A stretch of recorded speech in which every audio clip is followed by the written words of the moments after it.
Our Conquest and Outcry, Part 3. The nation that doesn't exist.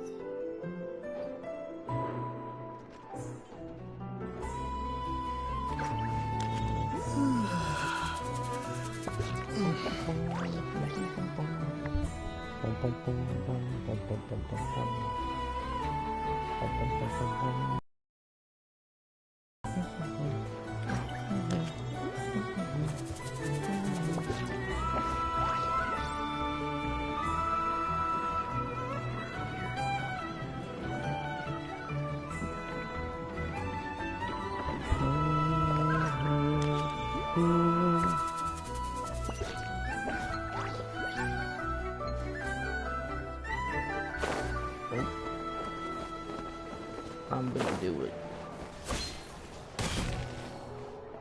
Oh, I wasn't close enough. Why you did that? It's all your fault. It's been a few days since we said bye to the others in Nasha Town. Still no news about Rarer, though. Where could he have slunk off to? If only he was gone for good. But with all the trouble he stirred up before, there's no way we've seen the last of him. Hello, you must be the traveler in Paimon? Mr. Flynn has been looking for you. Unfortunately, there's been a serious worry. He thinks it's time to regroup and figure out a plan. The Wild Hunt? Oh, uh-oh. We better get over there, right away! Come on, let's go!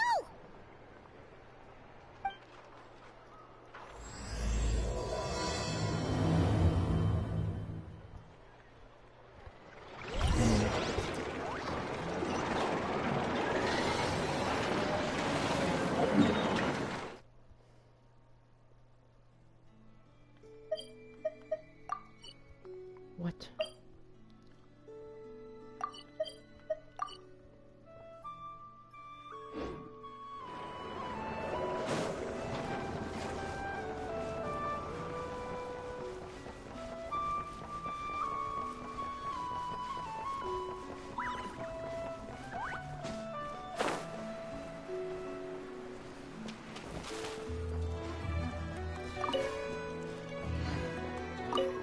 Get all the goodies.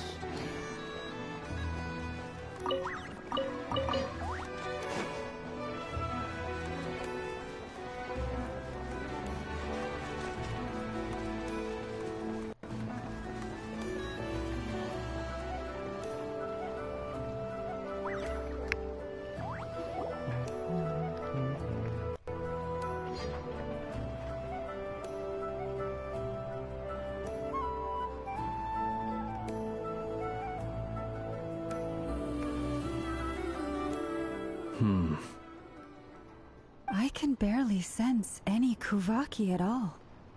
This whole area feels like a soulless husk. Looks like his appetite truly is insatiable. As if the power of that energy cannon wasn't enough. He's not seriously still getting stronger? What's his endgame here? Ah, everyone's here already. Hey! We've all been on high alert since we split up a few days back, expecting Rarir to strike again. But it's like he just vanished into thin air. No one has seen him nor found any trace of his presence. That is, until this morning, when a ratnik found signs of wild hunt activity while out here on patrol. As you can see, the Crystonite itself is physically intact, but the Kuvaki it contained is all but completely diminished. And we're sure that Rarir did this. Who else? He's the only one who could pull off a stunt like this. Kuvaki loss has reached critical levels. Reikir of Solnari set to maximum threat level. Warning, unless de-escalation measures are taken soon, he will pose a threat beyond our ability to contain. The consequences could be catastrophic. Traveler, do you remember when we encountered Rarir just after regaining his body? There wasn't a shred of sanity left. Nothing but madness and rage. Yeah, didn't he shout out a bunch of names? Then he started raving about how nothing in this world mattered to him. Oh, Paimon gets chills just thinking about it. Oh, but the thought that he's still out there, lurking somewhere in Notcry, waiting for his chance to strike? Oh, even chillier!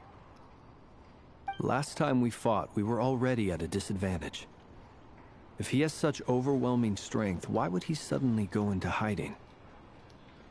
Yeah, if I were him and I wanted more Kuvaki, I'd just take it by force. No point staying in the shadows. Unless something went wrong. His whole resurrection thing didn't exactly go smoothly. The other thing is, how does someone who's completely lost their mind still have the wherewithal to cover their tracks so perfectly? Beats me. According to certain medical studies, insanity does not always entail a complete loss of rationality. It may be that he is simply living in a world of his own. That actually sounds about right. He was ranting away to himself the whole time, like he had zero interest in talking to us. There are many unanswered questions here. He could be right under our noses, and we'd still be in the dark. Besides his name and title, we know little about him.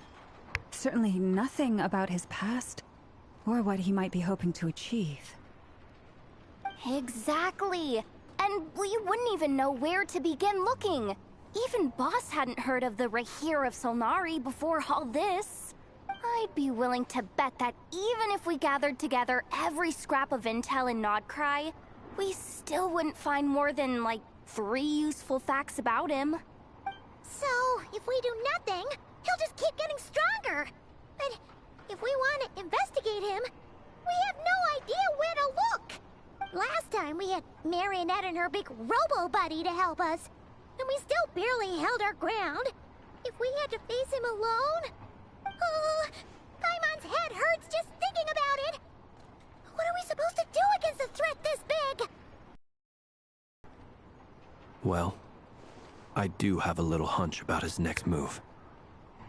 Given that he attacked the quarry, I'd say it's likely he'll target other places rich in Kuvaki. Somewhere like the Eye of Krati, or the Pillar of Embla. One thing's for sure. If we just sit back and let him keep absorbing Kuvaki, we really won't stand a chance against him. No duh. A perfectly reasonable hypothesis. However, it is worth noting that these two locations are quite far apart. To investigate them both, we'll need to split up. I agree, we should split up. Right now, Rarir's goal seems to be gathering Kuvaki, not fighting us directly. Once we're done, let's regroup on Hisi Island. Wait, why Hisi Island? If I recall correctly, your largest goddess statue was carved from Kuvaki-rich ore, was it not? That's right. Yes, it could well be a potential target of his. I should head back and start evacuating the pilgrims.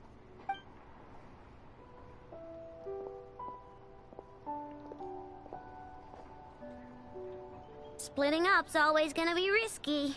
But I guess we don't have much choice, right?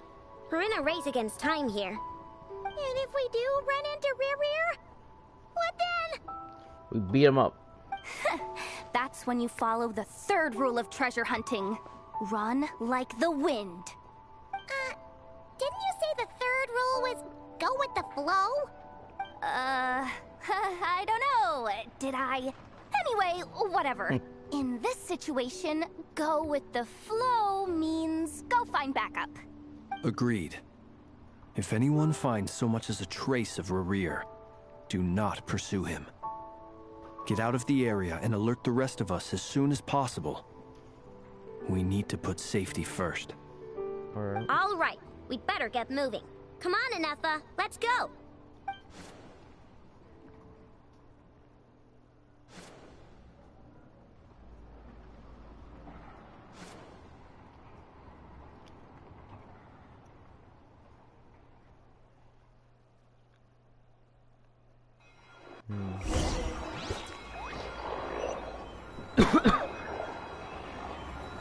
Oops.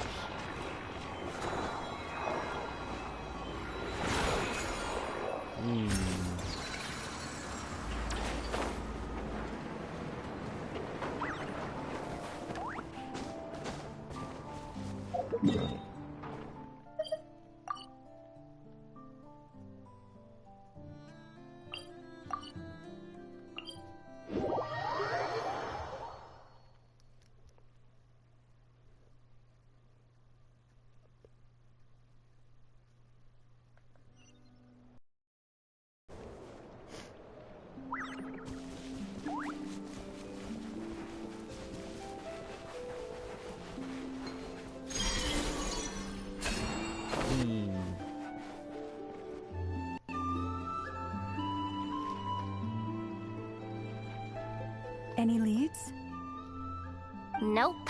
Diddly squat. No clues to where he might be hiding. It's like he's a ghost. It feels like we're sitting on a powder keg that could go off at any second. Ugh, I hate this feeling. I'd rather face him head on than be left hanging like this. So, you guys didn't find anything either? Not loving the word either. How about you, Flint's?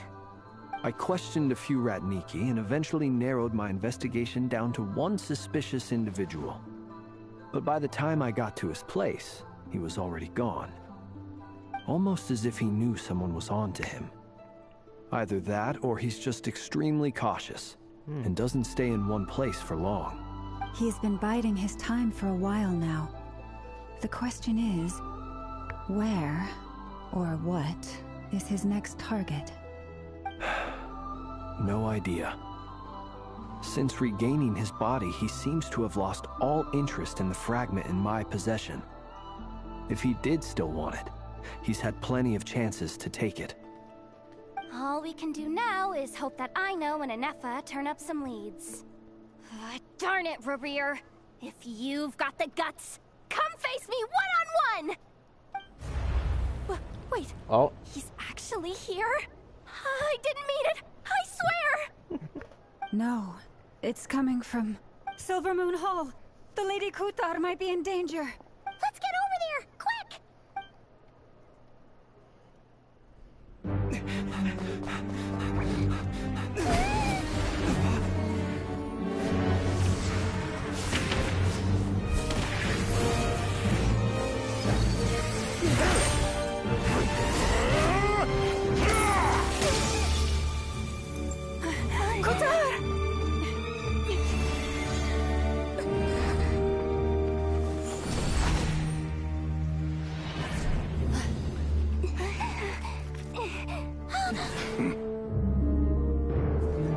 Why is he attacking the damsel elect? What's going on? No time for questions.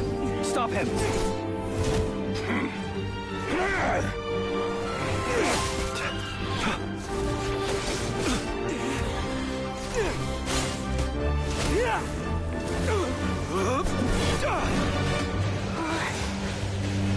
This is insane. Yehuda, get Kutar out of here! On it.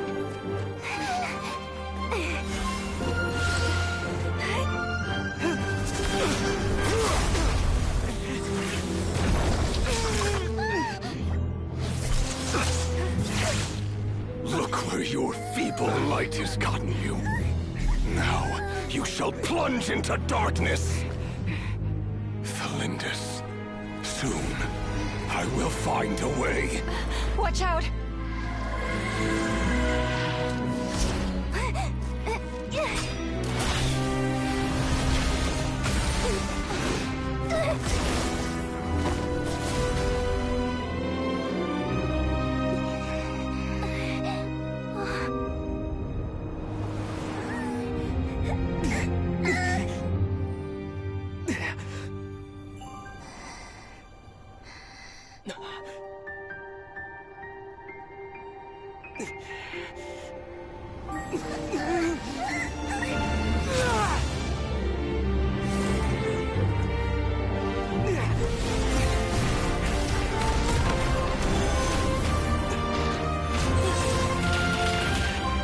That's all.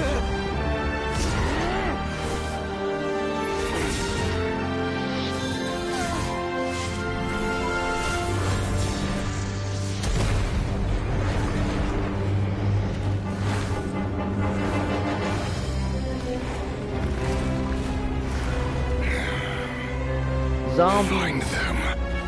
Even if it means turning this place to ashes.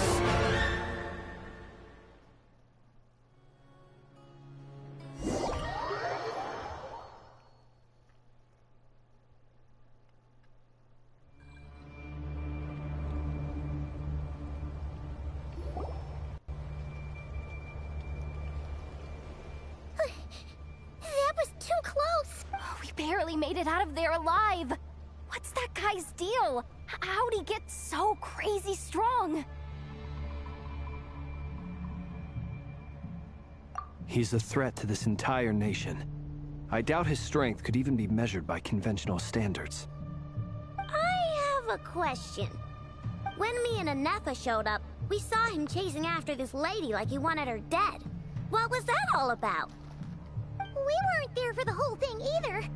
They were already duking it out by the time we arrived. Yeah, we didn't see how it all started. It all escalated so quickly, we had no choice but to step in. Kutar, can you shed any light on the situation? Kutar. Cross-checking database. I see. So you're the one that the Frost Moon Scions refer to as the Moon Goddess? Wait, she's the moon goddess? Oh, no wonder she looks just like all those statues. There are many reasons why people might worship the moon, and just as many why they might despise it. I've never met that person before, but there was no mistaking his deep-seated hostility towards me. Why he holds me in such contempt, I cannot say. But since he hunts the power of the moon, it's no surprise that I am a target. Kutar. There are many potential motives. For instance, you help the Traveler escape his grasp. This could be his way of taking revenge. It is also possible that he covets the Kuvaki inside you, and seeks to take it for his own. The list goes on. But, right now, devising a counter-strategy should be our #1 priority. The likelihood of this location being discovered is close to 100%. A counter-strategy? But we don't stand a chance against an enemy like this. Surely our only option is to run. He's not gonna chase us to the end of the world, right? So as long as we can sneak out of Nodcry undetected... No, I can't say that. Come on, Yehoda. This is serious stuff. You can't suggest we all just chicken out. Running is our only option. Huh? You seem surprised, but what other choice do we have? We are facing an enemy we cannot possibly defeat in battle. Well, I mean, yeah, but still. It's not too late.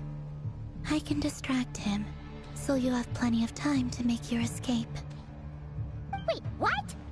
You're gonna act as bait? Doesn't that make sense? I'm the one he's after. There's no need for you to risk your necks on my behalf. A coyote doesn't stop for bypassers while it's howling at the moon. What is it, Loma? The Frost Moon Scions have already grown accustomed to life without their goddess. My presence here is no longer essential, and this is not my home, so you needn't ask me to stay. We can't just roll over and let him get away with this. That's not our style. Yeah, we can't just call it quits after everything we've been through together. Besides, she pretty much saved my life back there. If I just ditched her now, I'd never forgive myself. We can't overlook that you have saved our lives multiple times now. To talk of returning the favor would be a little crass for my liking. But suffice to say that we are friends, and friends look out for one another. Rira's true objective remains unclear. Even if we were to sacrifice Miss Kutar, there's no guarantee he would stop.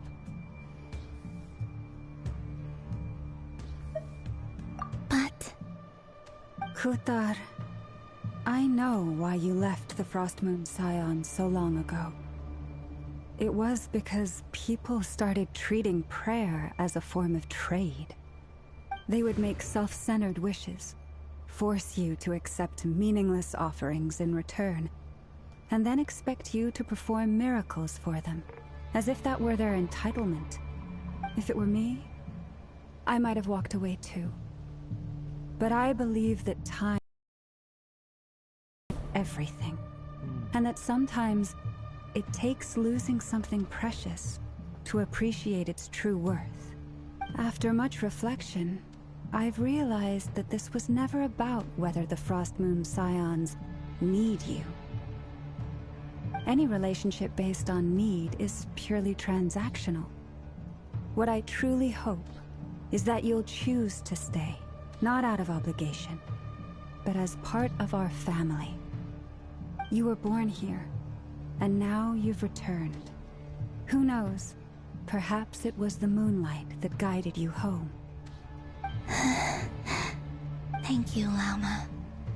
But my power is on the wane. I'm afraid I will be of little use to you now. Very well then. I'll do as you say. Both times you saved us, we were transported across great distances in an instant. Is that one of your powers as the Moon Goddess? It is, but I find it very draining. I barely managed to pull it off just now, and it will be some time before I'm strong enough to do so again. Rejected by the world, my power is dwindling. Like a lake, cut off from its source, slowly shrinking away. Now, it has almost run dry. What do you mean, rejected by the world? The three moons belonged to the ancient bygone era in which they came into being. From the moment I was born, the world itself has been steadily sapping away at my strength. The three moons are not one and the same. As the goddess of the Frost Moon, I cannot wield the powers of the other two. Yet moonlight has a way of blending together. Each can reflect the other's glow. So when our fingers touched, I was able to restore my strength by drawing Kuvaki from the eternal moon's marrow. But this method of recovery is painfully slow. If only we could find the... It's the Wild Hunt!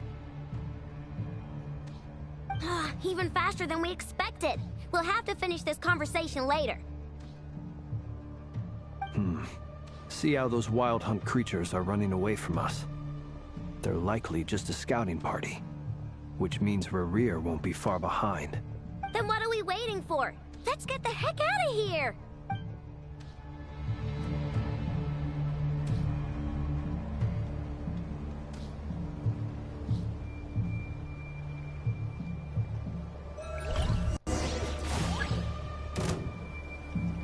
No.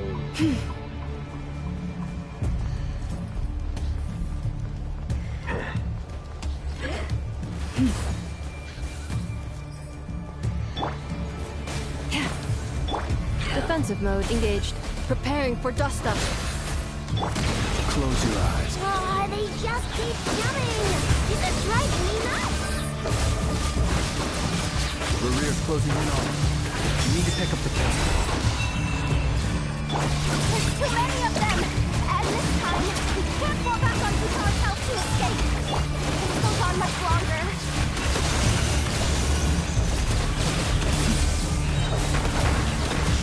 Close your eyes. To dust.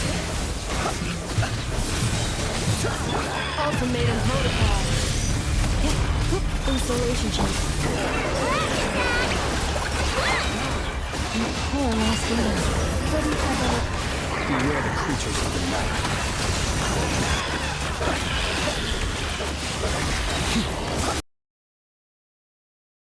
Observe to dust.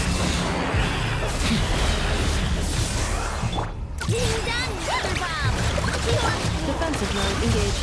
Annihilation mode. Leave this place with one heart. Close your eyes. The long sleep beckons. Observe.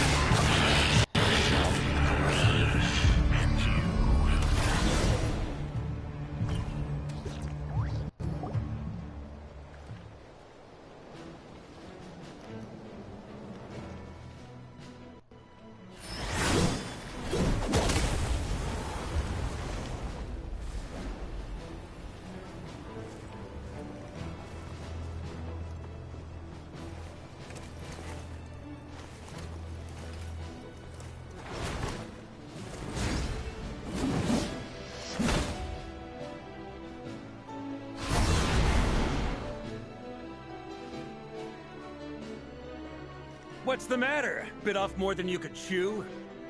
Who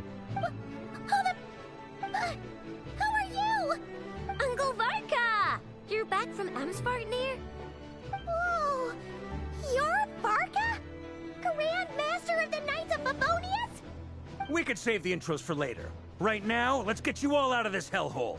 Follow me. I know somewhere you'll be safe. Oh, is that where I think it is? That's the one.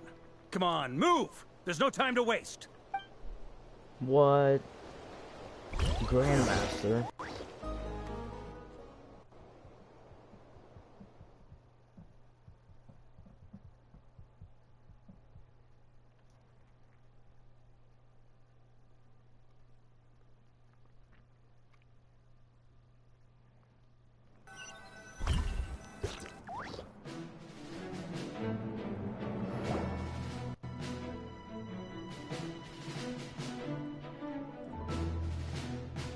Wow! Where are we? This is so well hidden. Well, that goes without saying. This is the Knights of Favonius' meeting place in Nodcry, and a contact hub for the Northern Intelligence Network. AKA, the black market of intel. No matter what faction you're with, it's the place to buy and sell information. Their headquarters are in Nodcry, but they've got contacts in every nation. As an expeditionary force on foreign soil, working with them has offered us the most effective way of getting our hands on reliable local intel. This is where we meet, so naturally, it's secure. Anyway, where were we? Folks from Nodcry should be pretty familiar with me by now, but I believe this is the first time we've met. Allow me to introduce myself. I am Varka, Knight of Boreas, and Grand Master of the Knights of Favonius. We've heard all about you. This meeting's been a long time coming. You look way younger than Paimon expected. But you definitely have that Grand Master vibe. Well, I'm no spring chicken. Just not showing my age yet. Definitely feeling some of that back pain today, though. Rushed back from Amsfartnir without a wink of sleep, only to get right into another fight with that freshly revived maniac. Another? You mean you fought him before? Yep. He wasn't nearly as strong back then, but he was still a formidable foe. I brought some of the knights along to give him a little surprise, but he saw us coming from a mile off. My squad took heavy injuries, and I barely made it out alive myself. We knew it might have been our last chance, so we staked everything on it. But still, it wasn't enough to stop him. I tried tracking him down afterwards, but he didn't leave a trace. Even in his unhinged mental state, he's as cautious as any trained operative. So, I decided to come find you. And as luck would have it, turned up to find you being ambushed by the Wild Hunt. The rest, you already know. Alright. Is that why he's been frantically absorbing Kuvaki these past few days? Because he sees you as a threat? Maybe I'm part of the equation, but even if I weren't, I'm sure he'd still be gathering power. He's clearly working up towards something.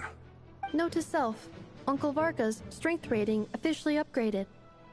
Guess it's my turn to ask questions now. So, what exactly has been happening in Nodcry?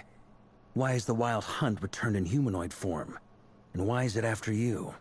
That's a long story, but I'll try to make it quick.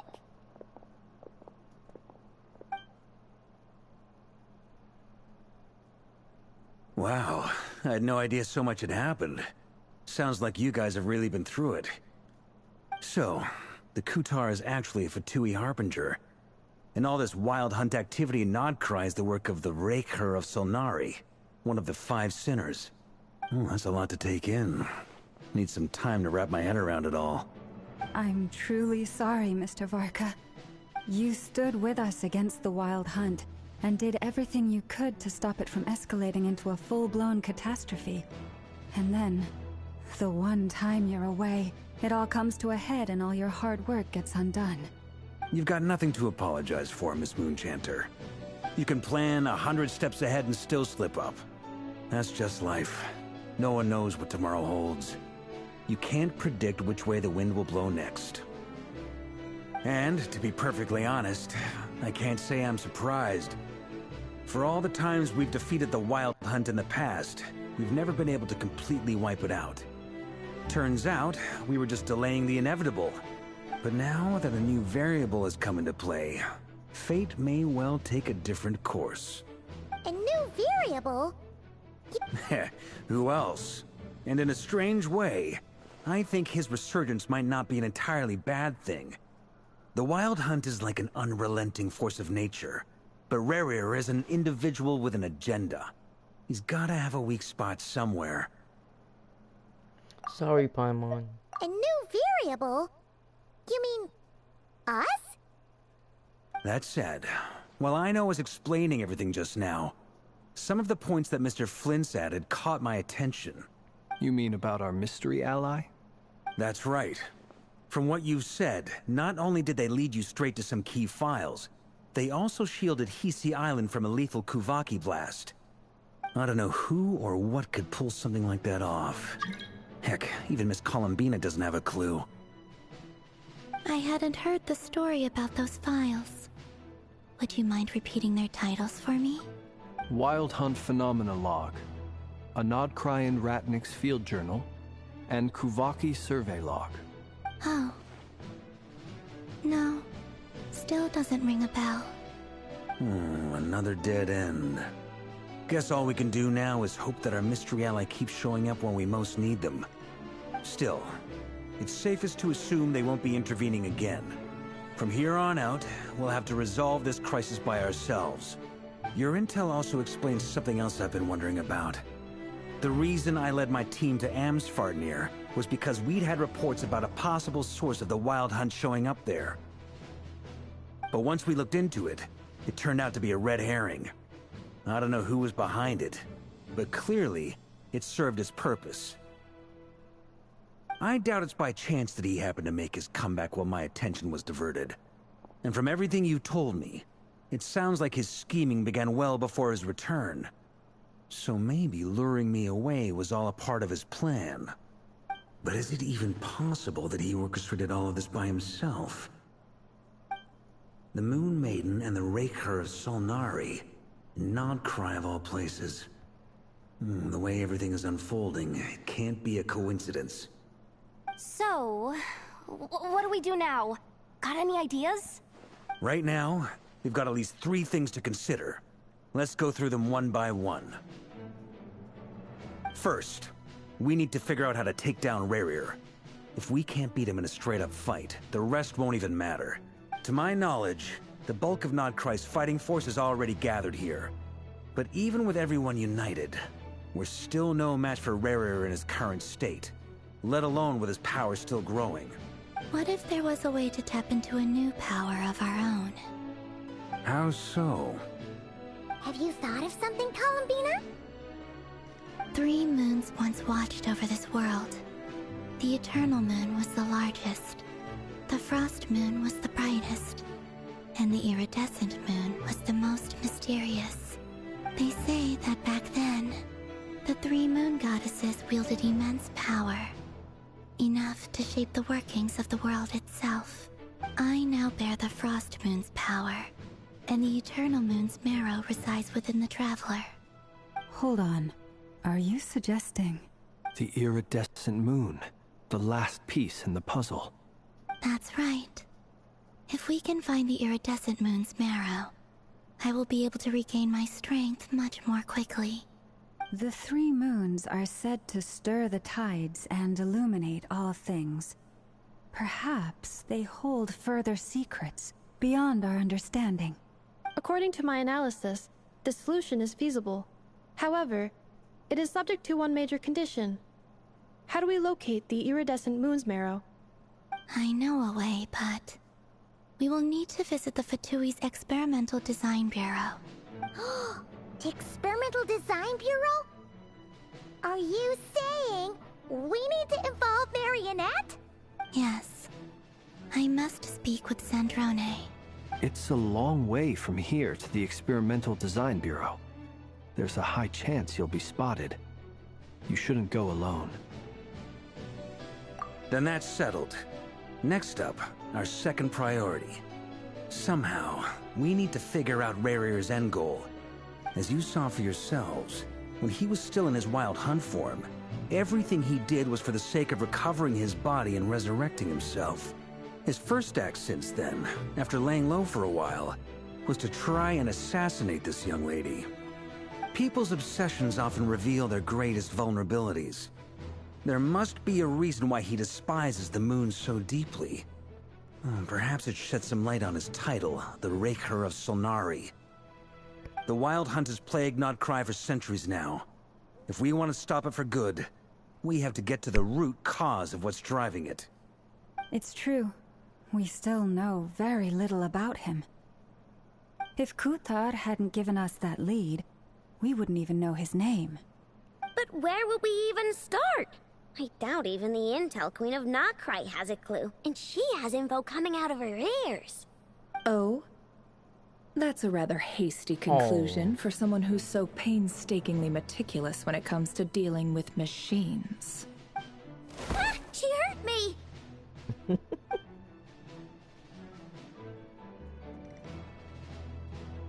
Boss! What are you doing here? I'm now asking myself the same question. I received a letter from a humble knight of Favonius, requesting a meeting to discuss a major business deal. But it looks like this humble knight had something else in mind. Details. She's flipping out the colors. Miss Nefer, the important thing is that you've arrived at shading. the perfect time. Since his failed ambush, I've been racking my brains trying to come up with a plan to fight Rarier. Given the severity of the situation, I think it's fair to say that our only chance lies in uniting as one. And I'm talking all the factions in Notcry. We can't do this without the Curatorium. But I knew it'd be a tough job to win you over. So, I took the liberty of reaching out for a little chat. Wait a sec. How did you even hear about this place, Nefer? Didn't you say this is meant to be the Knights of Favonius' meeting spot? And a contact hub for the Northern Intelligence Network? And isn't it supposed to be super hidden? You really think he could have gotten settled in Notcry without my help? Besides, She's tweaking out. I'm the one running this gig. Of course I know where the meeting place is. Allow me to introduce the current head of the Northern Intelligence Network. If it's intel you're after, she's your woman. Pretty much seen and heard it all. Please spare me the flattery. Let's cut to the chase. Seems like you've run into some trouble, huh? Well, this certainly qualifies as an unforeseen crisis. On behalf of the Curatorium of Secrets, I wish you all the best of luck. No. So you're just going to sit this one out? Why should I get involved? What could possibly be in it for me? What if we told you we can't do this without you? Oh? Then I'd say, you'd better make it worth my while. I don't work for free. I can't put a price on something like this. It's just not in my nature. But then again, you and I have always been polar opposites in this regard. So I can't exactly say I didn't see this coming. If you insist on She's compensation, tweaking again. I will pay you. Consider this a formal commission. Sound fair? You just don't give up, do you? Too bad. I know you well enough to know you can't afford my prices. The riskier the job, the more it'll cost. And a Moonchanter's stipend isn't exactly generous. Unless you're planning to start passing the donation box around among the faithful. Boss, just a thought. If they come up short, maybe you can take the difference out of my next few paychecks. Things got really dangerous during the fight with Rerir. If this girl hadn't saved me, I'd be ley line fodder by now. I'd be gone for good, boss. If there's any way we can make this work, I'd really like to help her. Please? I'm begging you. She's got a soft spot for Yehuda. This is why I'm always telling you never accept favors. They are the hardest debts to repay. You have to be careful who you get involved with, or you invite all kinds of misfortune. Very well. Yehuda, I will help. But just this once. Don't count on this happening again. Flins, that fragment that Rarier was after, do you still have it on you? Of course.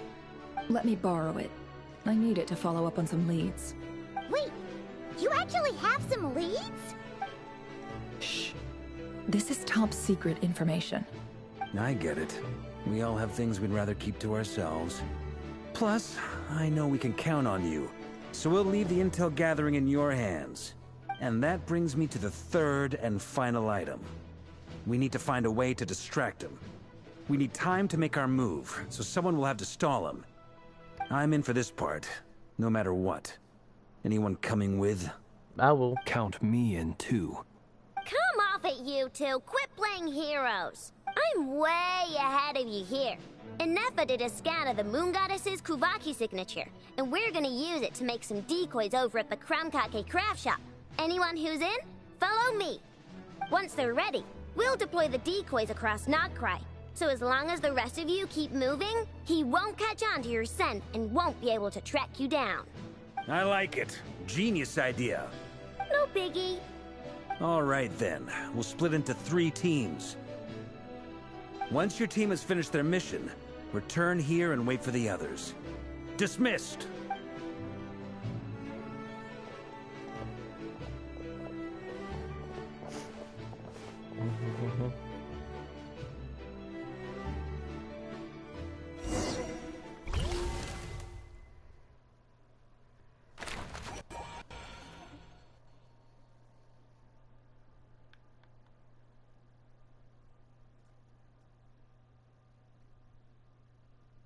Traveler and Colombino.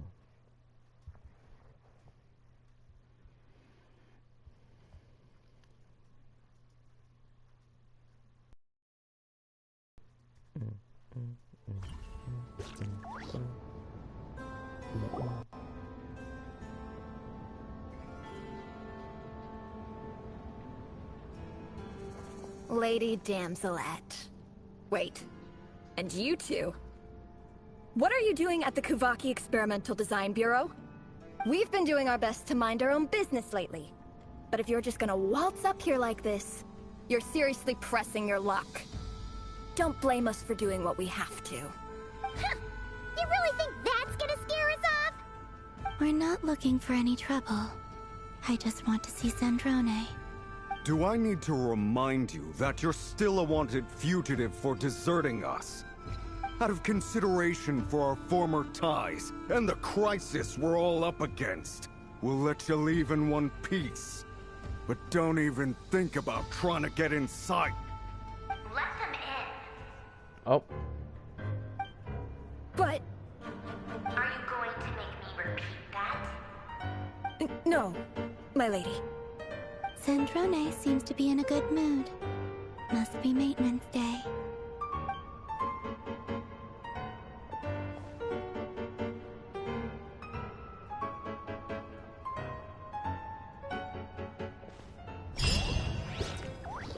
In we go.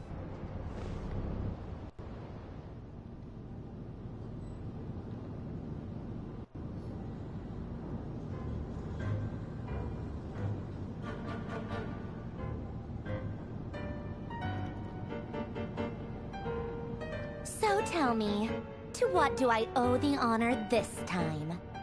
Actually, before you answer that, just so we're clear, we're not colleagues anymore, Colombina. I don't owe you anything. I promise it's nothing big. It seems like you've gotten the wrong idea here. The only reason I let you in was because I was bored. It seemed like a way to kill some time and satisfy my own curiosity. Whatever miscalculations I may or may not have made in the past, I haven't lost the plot enough to even consider sticking my neck out for your sakes. I'd like to speak with Arlecchino. What? Huh? You mean the knave? I'd like to speak with Arlecchino. Is she in Nodcry? No, she's not. Once the work on this facility was completed, she went back with the Rooster and Regrator. The only ones in Nodcry are me and... What is it you need to speak to her about anyway? Rerir is hunting me. If I'm going to face him, I must first retrieve the lost moon.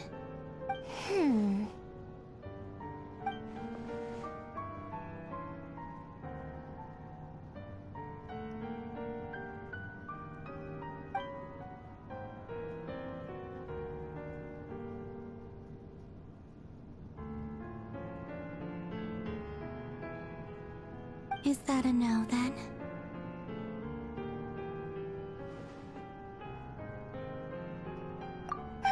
As if I need reminding. I was this close to settling things with him before someone decided to whisk me away to their weird little garden.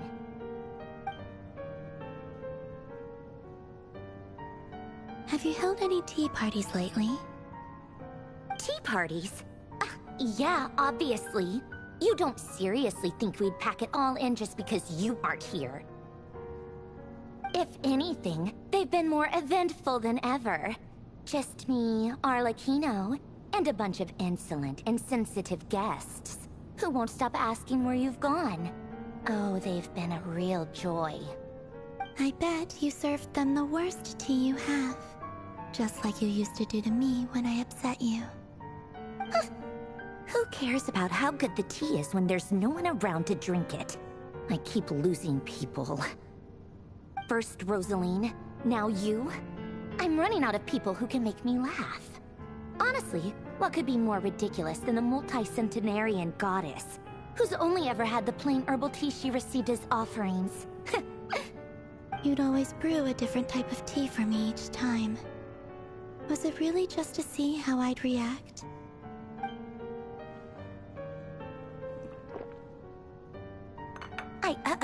Well, duh. Why else? Watching you squirm was practically my only form of entertainment. She cares about her.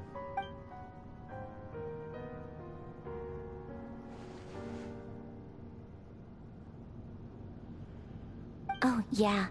And Capitano sometimes used to bring Tartaglia around, too. But I guess we won't be seeing him again. Well, I guess we are overdue for a get-together. Polonia! Have Favronia pass a message to Arlecchino for me. It's time for tea. Will suffice. Pass along a message for me, too, if you would. My body cannot contain the marrow of 2 moons, so I'll be leaving one of them in her care. Excuse me? Who said you were on the guest list? If my tea meant that much to you, maybe quitting the Fatui wasn't your brightest move. Back when you were under the Tsaritsa's protection, no one would have dared come at you so openly. But that protection didn't come for free. In fact, I paid dearly for it. At the end of the day, it was just another transaction. I just got tired, that's all. I never wanted any part in their grand ambitions, and I've had enough of being treated like a bottomless supply of power. It brings back memories from the old days, when I was still worshipped as the moon goddess. Centuries on, it may be a different group of people, but I see the same greed in their eyes. I figured you'd leave eventually. You didn't have as much of a reason to stay as I do. The Tsaritsa gave you shelter and protection, but that was it. Nothing more, nothing less. Meanwhile, the Fatui demanded everything from you in return, until it was more than you could bear. I get why you left. And frankly, I have no interest in dragging you back just because the higher-ups told me to. But if you keep hanging around with this riffraff, the next time we cross paths, we might be enemies for real.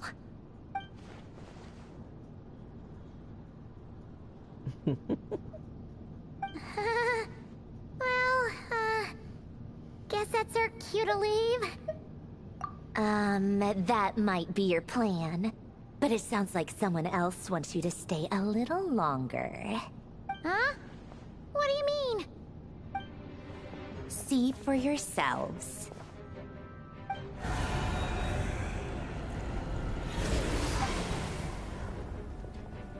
My lady, it's the Wild Hunt.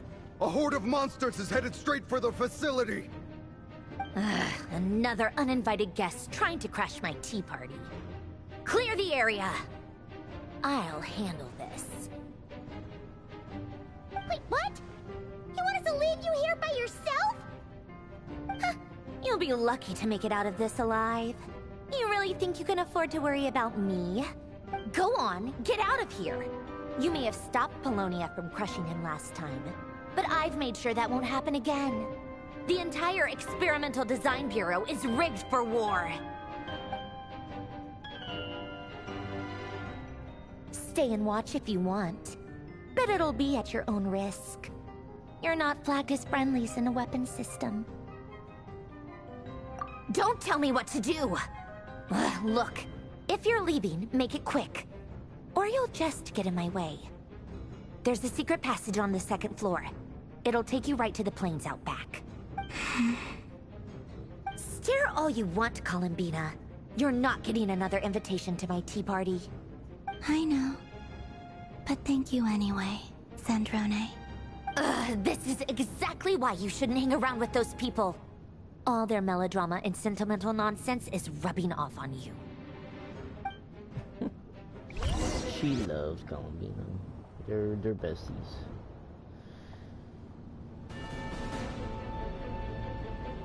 Come on then, Mr. Ray here. Let's pick up where we left off. It's your Wild Hunt monstrosities versus my beautiful creations. Let's see who comes out on top.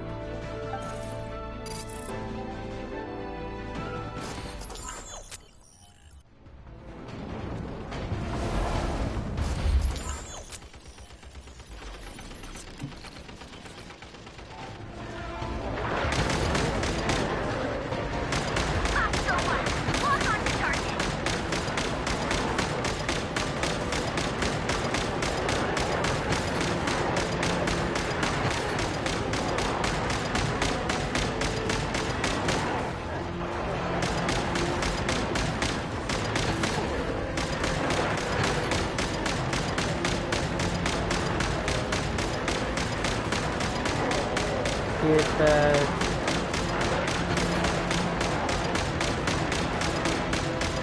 Headshots for these.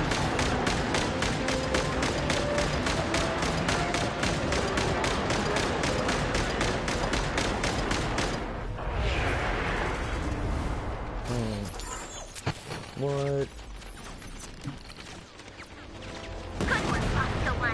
Wow.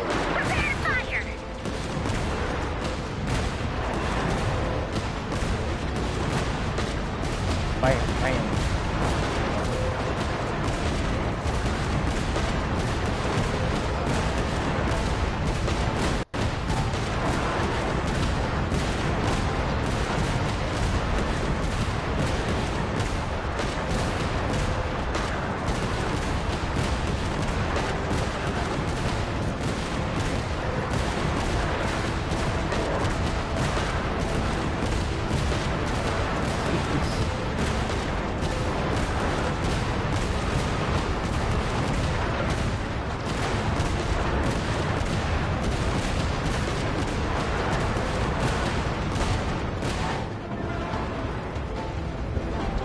I want a Gatling gun now.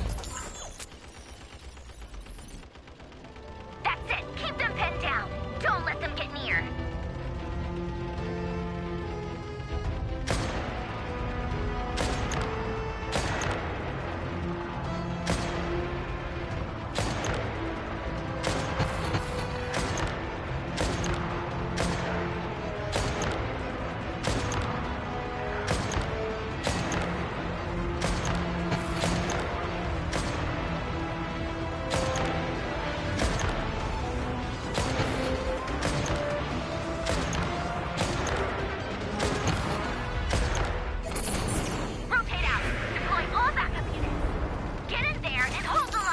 Jeez. They're zombies. I was right.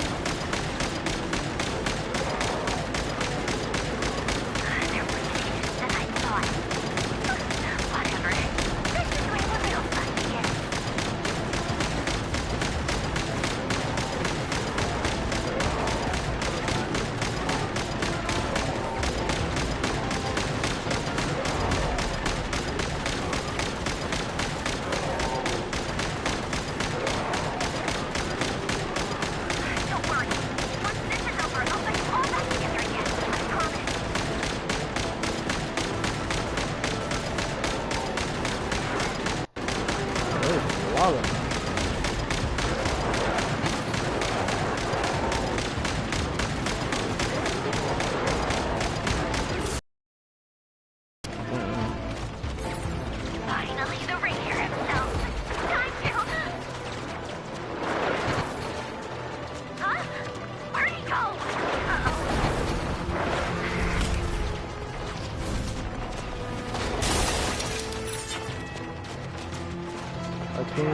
there.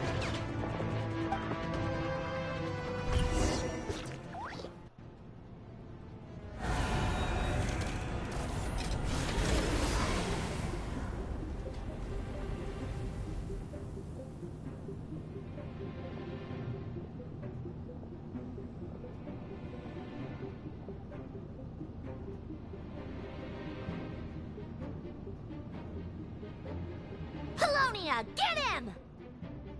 I've upgraded Polonia again since our last encounter, and uploaded every last scrap of your data. So let's finish this, once and for... She's not here. Where did she go? Hey! Over here, you big... Curse it. Moon. Go. Keep searching. She cannot have gotten far.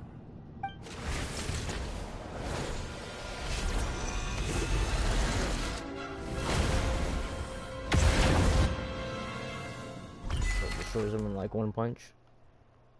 Fine. Curatorium of Secrets.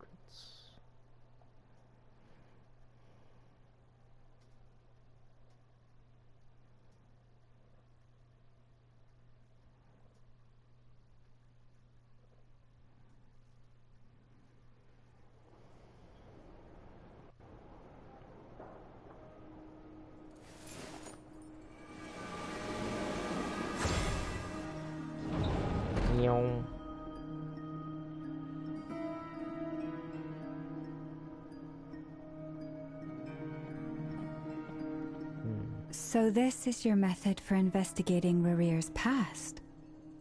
It almost looks like some kind of ceremony. Good deduction. But it's quite a different affair from what you're used to with the Frost Moon Scions. Whoa! First time I've ever been in here. Boss always said it was off limits, so I pictured some kind of creepy dungeon. But it's actually kinda nice. Oh, I guess this must be Sumero decor? That's where Boss is from. And that nice shopkeeper who sold me my treasure compass. I'm not sure exactly what you've got planned, but it looks like you're all set. When do we begin? Whenever we wish. But for some reason, I've got a feeling this isn't going to end well. I've never faced Rarir myself, but from what you've told me, his power is beyond anything I could imagine. I, on the other hand, am just an ordinary businesswoman. Our paths should never have crossed, yet here I am, forced to make an enemy of him. If you ask me, you're about as far from ordinary as it gets. So what are you saying? You're getting cold feet? Once I take a job, there's no backing out. Still, I have to ask myself if the power I'm relying on will even work on an opponent of this caliber. And also how to make sure I come out of this alive if things spiral out of control. Death is the one thing we can take for granted. It is the great equalizer, however fortunate or unfortunate we may otherwise be. So it's important to consider how to spend what lifespan we have left. Come on, boss. Lighten up. Quit talking about death. It's bad luck. For once, I agree with you. When you're up against a foe like Rarir, there's no such thing as being too prepared. Is there anything I can do to help? That won't be necessary. I've already made up my mind. Time to cash in a precious favor I've been saving for a rainy day. Yehoda, I need you to find someone for me. The sooner the better. Eh? Find who? That shady merchant who sold you an overpriced treasure compass the other day. Come on, boss. You're pulling my leg again. In what way is she shady? Oh, she showed up when I was completely lost and sold me a neat little gadget that was exactly what I needed. Trust me, she's a good person. Anyway, I know who you're talking about. Don't go anywhere. I'll be right back. Here she goes.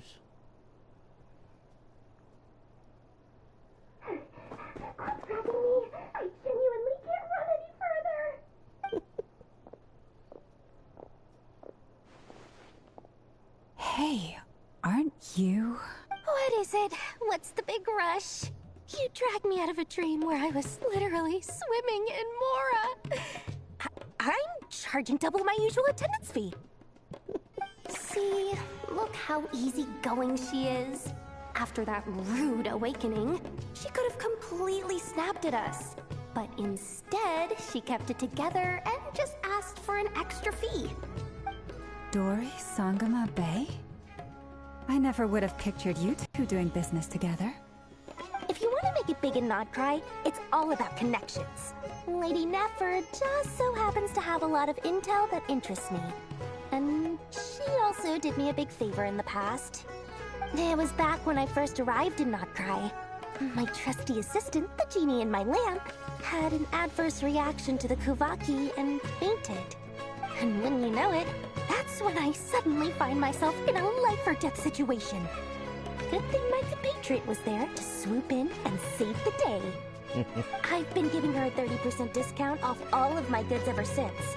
Now, so that no one here feels left out, I'm willing to extend a 20% discount to fellow friends of Boss Nefer. Plus, any other friends you send my way will enjoy 10% off. What can I say? The great Lord Sangama Bay is nothing if not generous. So, let me guess. You've run into some trouble? I've got everything you could possibly need. And the more you buy, the more you'll save. You guessed correctly. What have you got in the way of survival gear?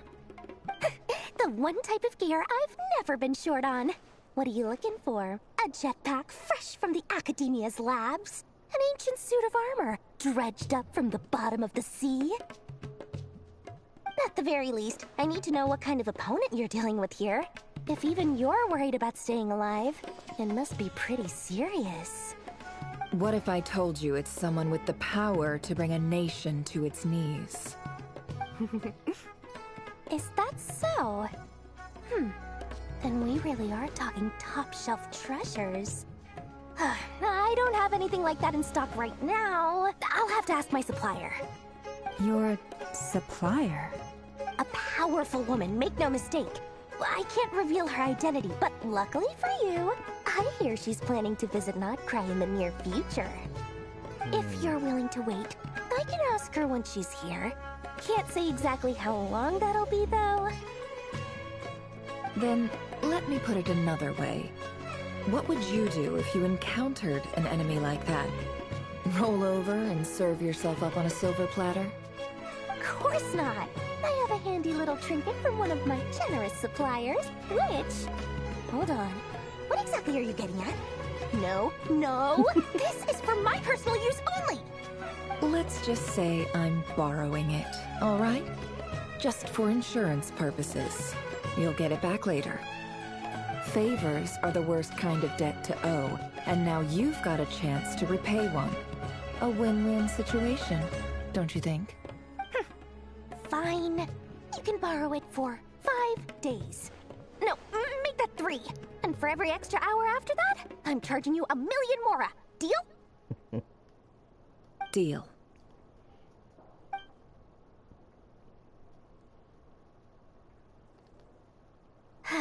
What a way to start the day. Now, was there anything else you wanted? Or can I go back to bed now?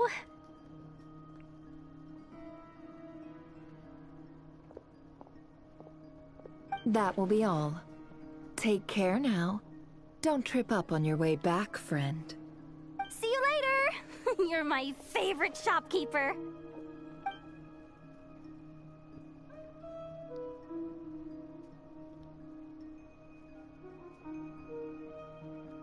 Excellent.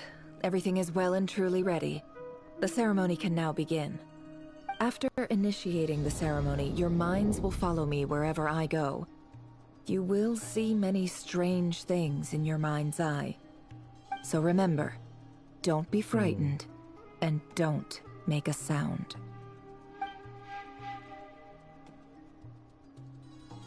Now then, let us peer into the Raker of Solnari's past.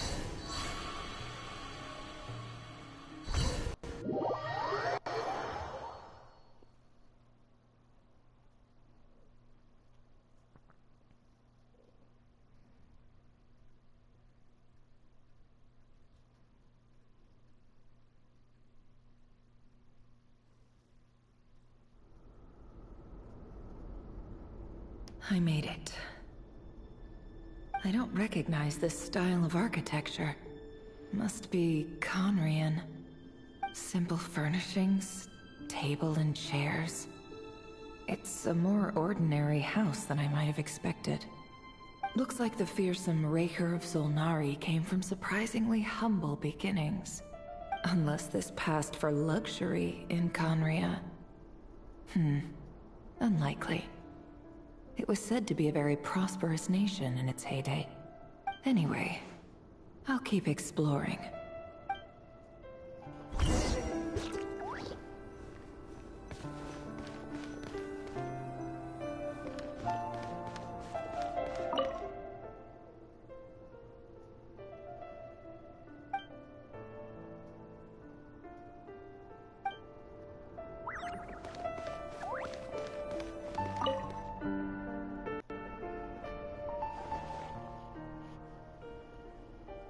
Hi, Rivier. Since you're working extra hours tonight, I thought I'd keep myself busy by checking out that new kebab shop. I've heard good things about their menu. I'll test it out, and if it's as good as everyone's saying, let's go back together sometime. P.S. New stash from the Universitas Magistrorum. I brought some goodies home. A few teacups and a pin rack. Hope you like them. They didn't sign their name. But they must have been close. Sounds like they were living together.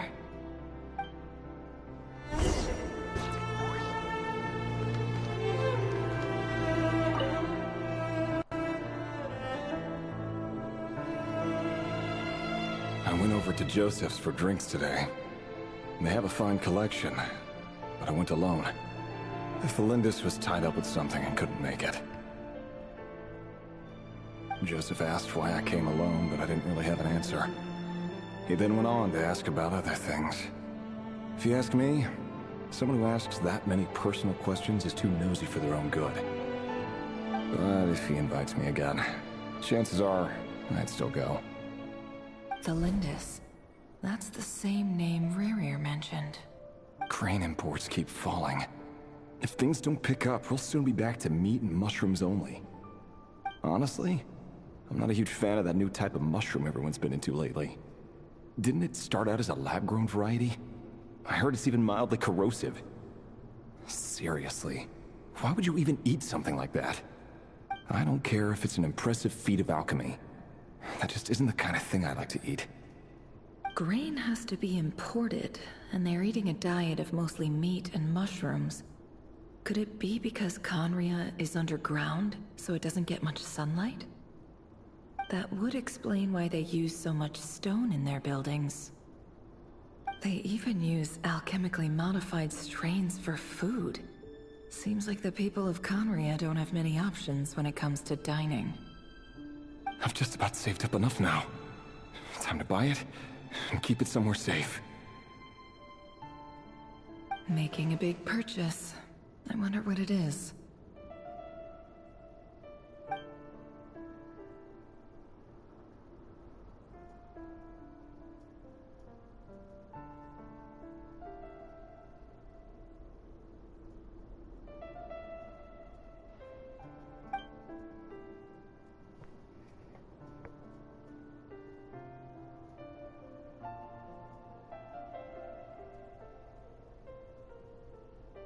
He really is a professional. No wonder he's so good at covering his tracks. Despite what he's become, it seems like he's retained certain habits, at least in this regard.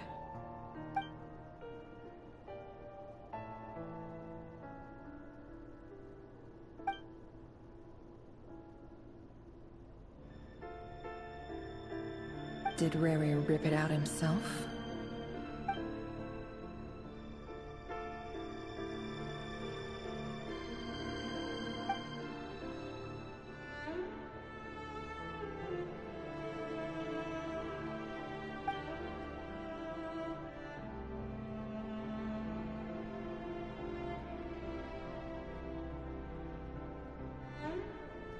Before I met you, I was convinced that my heart was nothing more than a stagnant pool.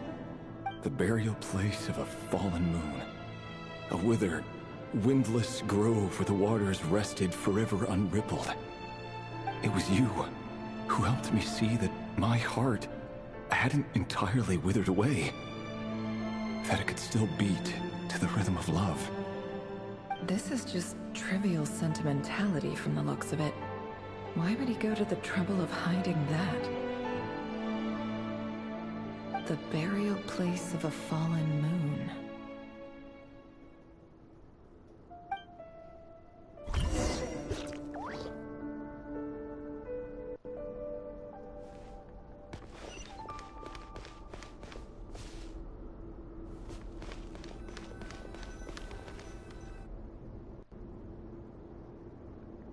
Reverie, over here.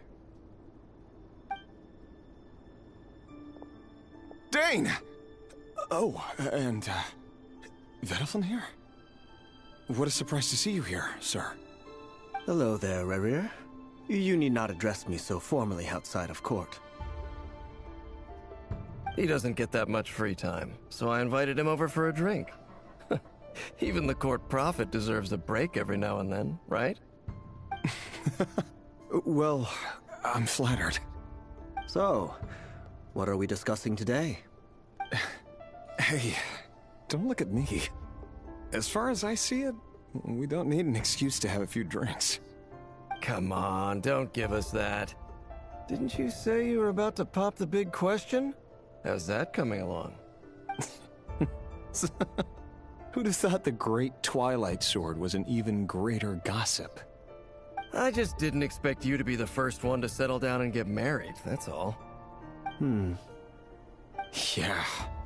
If you told me that So, are you planning to come clean about your job then? I'm guessing you still haven't told her. Sure, I'll have to tell her at some point. But I'll need to pick the right time and place. To be honest, I have no idea how she'll take it. Come on, stop being such a pessimist. For all you know, she could be thrilled. I bet she'll be much more impressed by your actual job than the one she thinks you're doing now. A member of the King's Guard. Quite the cover story. Does the king himself even know?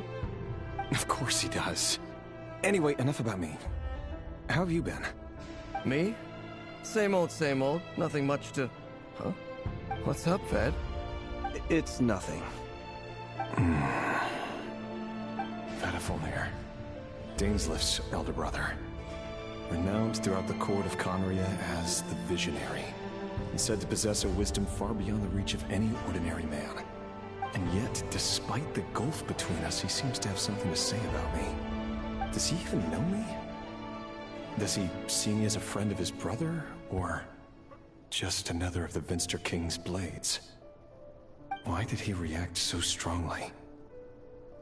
Was it really to do with what we were talking about? Brown, curly hair and brooding blue eyes. So this is what Rerir looked like back in the day. Perfectly normal. No different from anyone else. As frightening as this monster is in the present, there's something even more unsettling about seeing the human he used to be.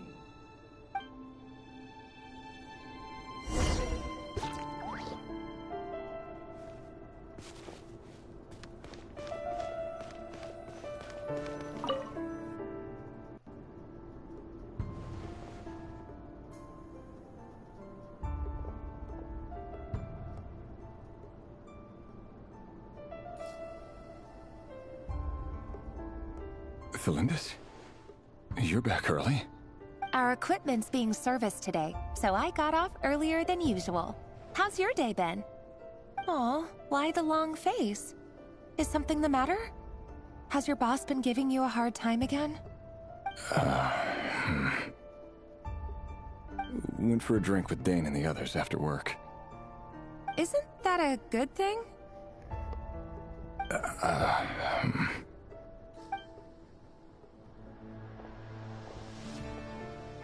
Vediflin showed up today, too.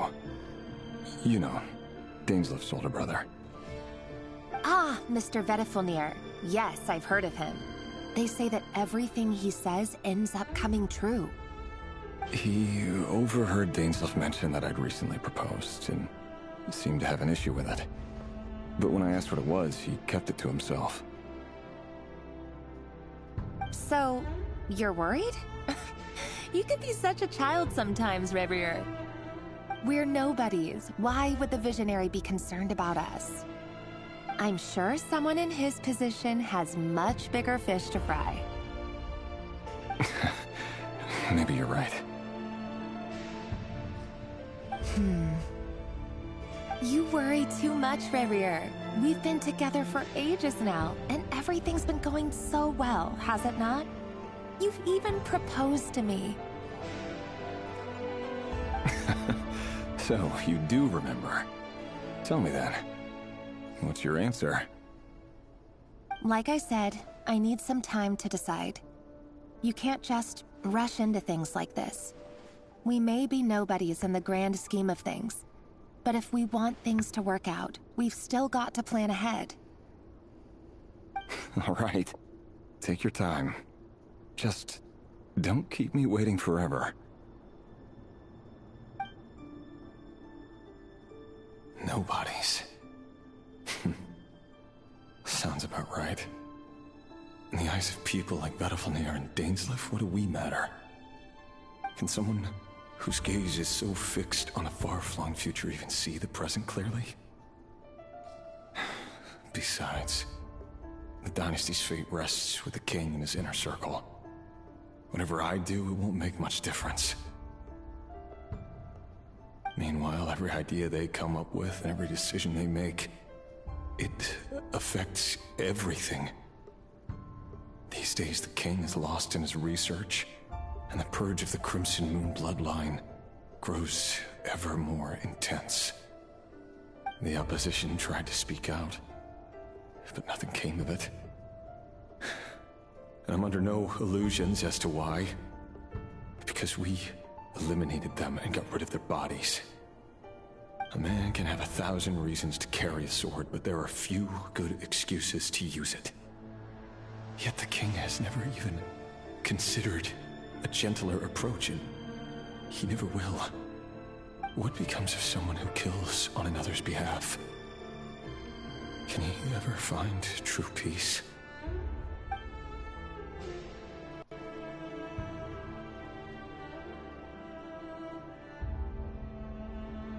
Thelindis?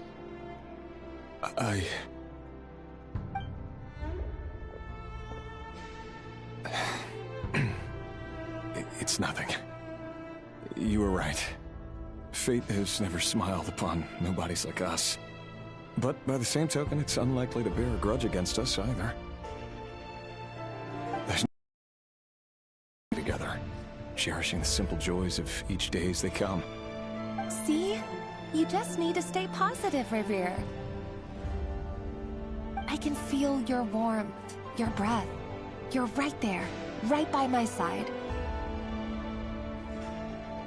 Just seeing you makes me happy in a way I can't explain. And that's something that no one could ever take away from me. So smile, my love. Let go of that frown. You're right, Thelindis. I've just been overthinking things. That's better. Getting caught up about things like this will only ruin our evening. Speaking of which, all set for the ball tonight? I need to go get ready. You go ahead. I just have a few things to take care of, then I'll come join you.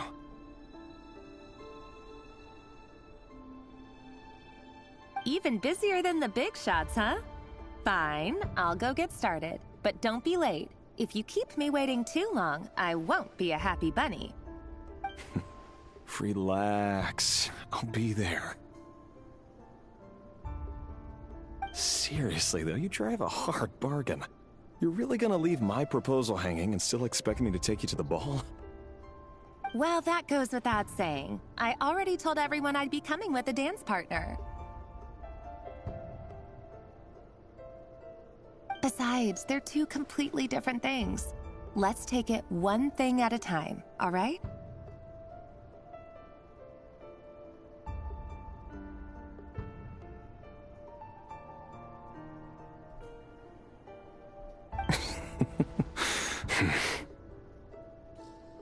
Alright. White outfit it is. It seems like Rerir was deliberately hiding his ties to the intelligence services by giving the impression that he was just an ordinary member of the Vinster King's Guard.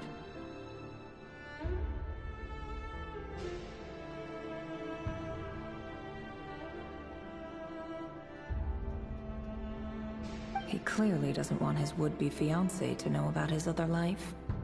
Then again, that's hardly surprising. People in the intelligence trade rarely do.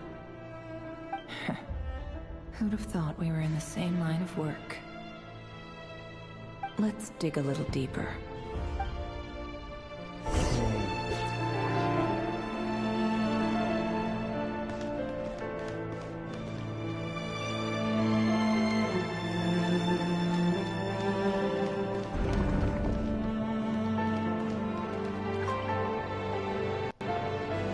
Our last operation was a resounding success, and all thanks to you, Rahier of Solnari.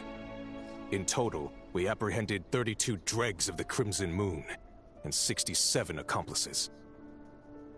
After all these years since the dynasty's fall, so many of them still linger on.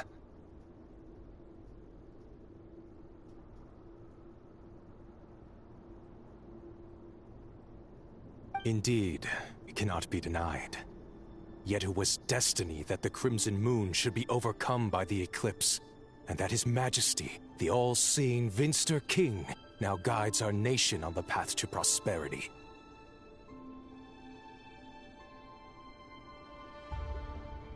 Conria has no further need for a dead moon.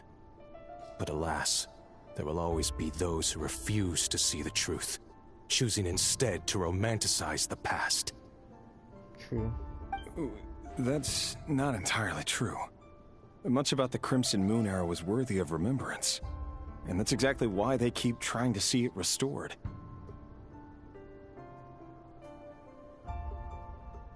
Many of its secrets remain unsolved to this day. As it happens, that's precisely the field of study my partner is devoted to. You still haven't told her what you really do for a living.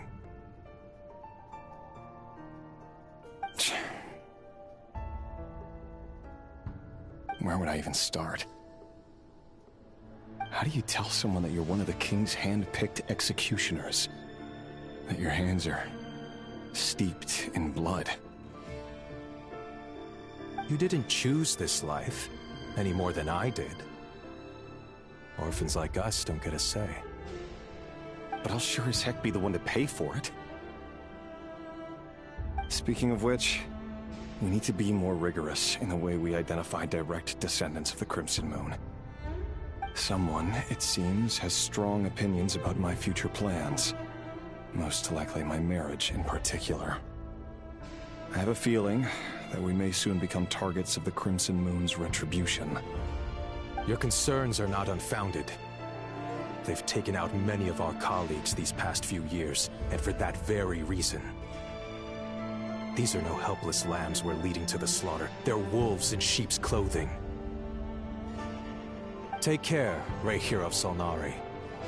I look forward to toasting you at your wedding. Thanks, Thorkel. You look after yourself, too.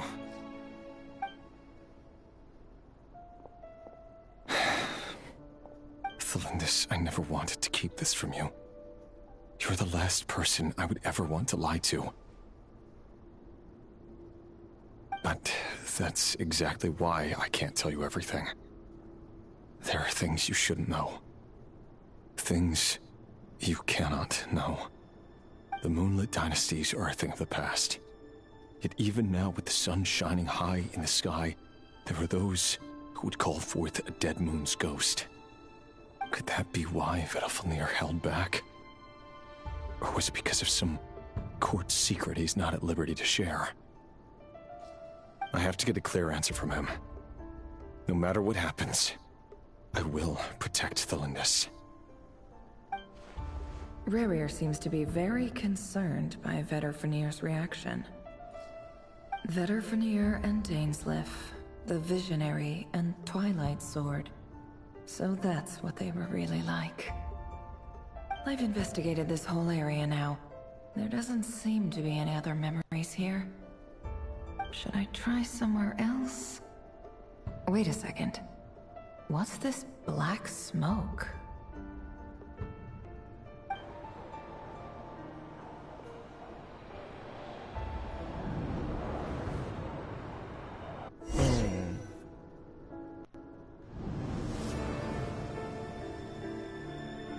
So, he's late after all.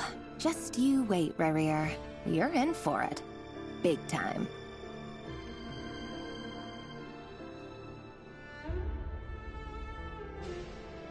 Are you waiting for someone, ma'am? Could I tempt you into buying some flowers? Oh, sure. Pick me out a pretty bunch if you would. Thank you. But I'm afraid none of them are as pretty as you. For someone so young, you sure have a way with words, don't you? I'm only telling the truth. Look me in the eyes. You'll see I'm not lying. You're... May we have a word in private? Who are you? And what do you want? It doesn't matter who I am. Too many of our kind have fallen lately, so I decided to take the risk of reaching out. Not long ago, the Ray here of Solnari led an assault on one of our strongholds. We suffered many casualties, and many who came to our aid lost their lives as well. Sorry, I don't know why you're telling me this. And I don't want to get involved. Wait, hear me out. This time we finally got a clear look at his face and learned his true identity. His name is Rarier, and he claims to be one of the King's guards. What did you say? A cruel irony, isn't it? The man you're set to marry leads a double life as a brutal executioner. But surely, you must have caught a whiff of the blood on his hands. Why are you telling me all of this now? Simple. It's because... How strange. Rarier was nowhere to be seen in that memory. It clearly belonged to the Lindis. Rarier couldn't possibly know what happened if he wasn't even there. Why would her memories appear in his fragment? The ceremony won't last much longer. I think it's time to call it a day.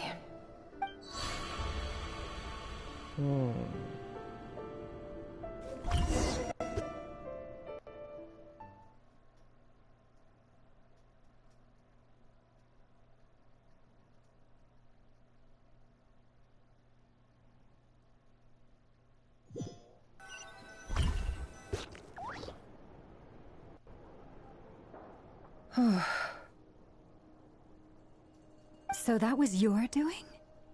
Did you just pull us inside Rarier's fragment to spy directly on his memories? Any more questions, and I'll have to start charging. I had no idea you could do that, boss! Seriously, that was amazing! We're not worthy. We're not... I gotta admit, though, I'm itching to see what happens next. Feels like we barely scratched the surface. I'm just as curious as you are, but the ceremony only allows for limited time inside. That's all we can see for now. Luckily, we managed to learn quite a lot. So far, so good. I just hope the others are doing okay too. Especially the group with the Traveler. Their mission is a risky one. Let's hope it's all going smoothly.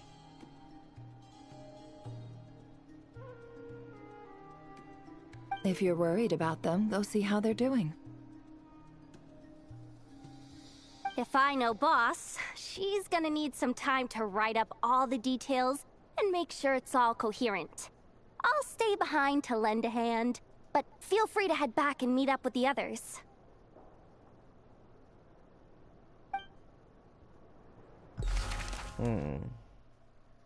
Sage 3. Thunderclap Reef.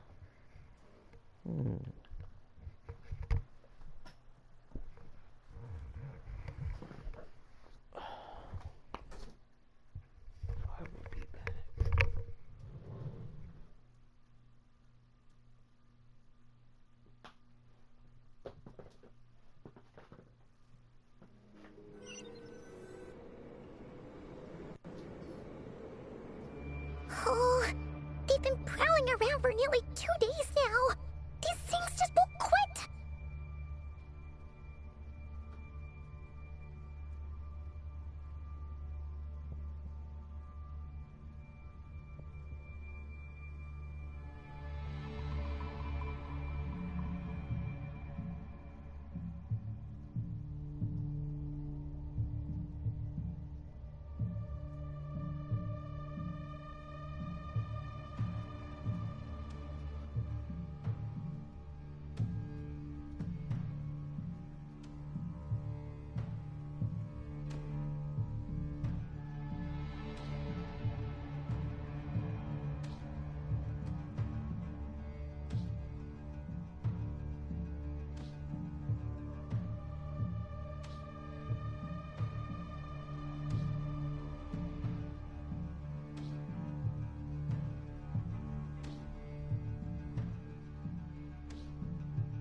Sorry about that.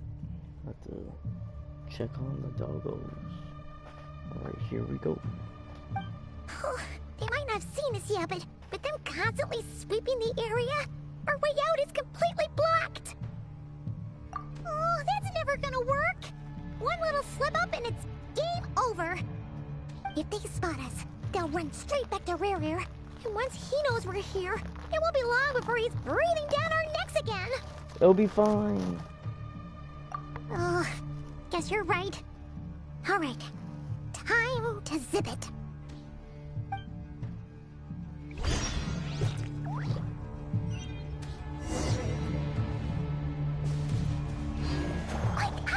We almost got spotted. Phew, that was a close call.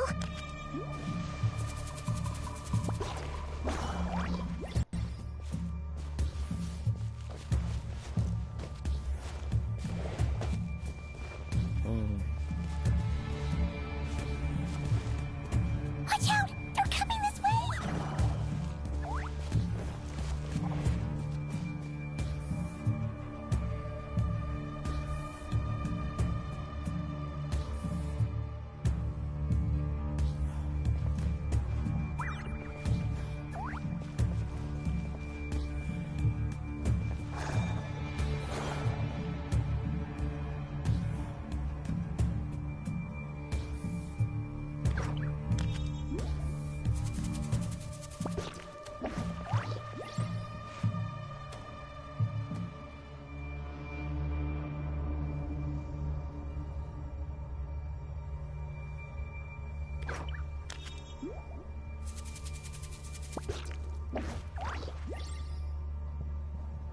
There's so many of them.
And they're slow.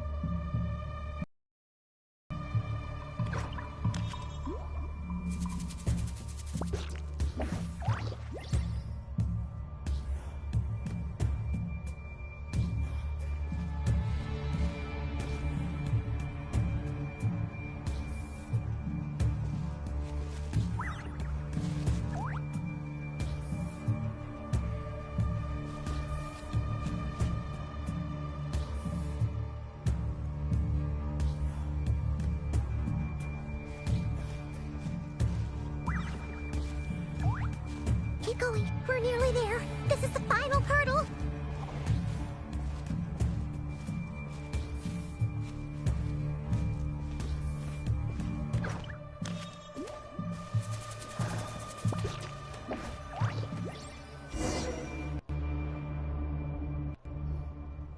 They totally didn't see me. Oh, there's no end to these things.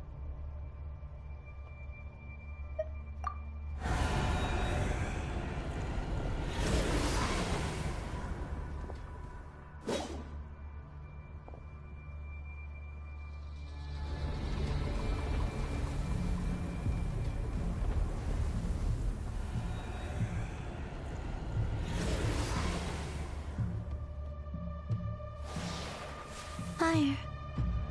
Fire? Wait, what's that smell? Oh no, there's a fire!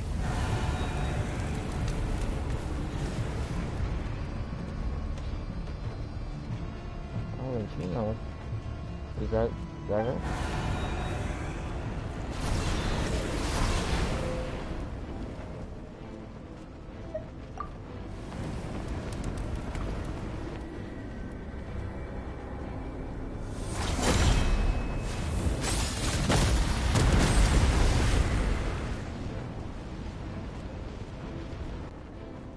Dang. Sandrone was right. You look weak, Columbina. The old you would never have let such lowly creatures bar your way. Word has it that you did something for the Tsaritsa, and that's why you've lost most of your power. Freedom comes at a heavy price, doesn't it? It's Arlecchino! You came! Hello again, Columbina. And greetings, guests of the House of the Hearth. It's been a while, Arlecchino.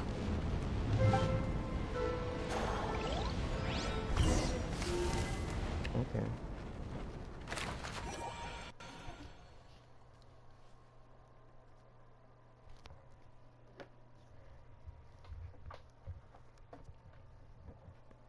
Oh, it's a short little mission.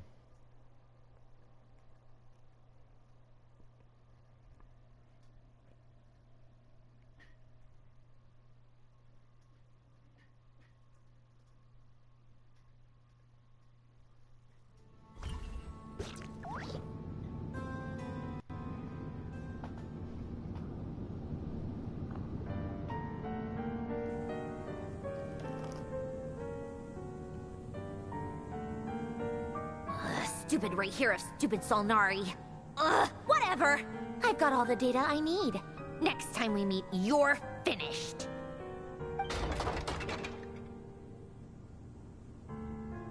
He sure doesn't pull his punches. Excuse me, do you need a hand? You can do me a favor by staying out of my way. Can't you see I'm busy? Wait a minute. I recognize that voice. Hello, Miss Sandrone. Father sent us over to help. Huh. How considerate of her. Hey, Fremine, get over here and help me fix this. Lenny, you do your thing. Just keep your sister away from my machines. Oh. Nearly every machine that cat girl touches ends up going haywire. Go put her on cleaning duty or something. Oh.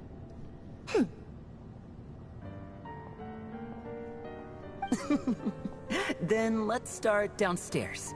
Fremine, we'll leave this place to you. You've got it. Wait a second. Pretty sure there's still some tea in the cupboard. If you want some, you'll have to make it yourselves.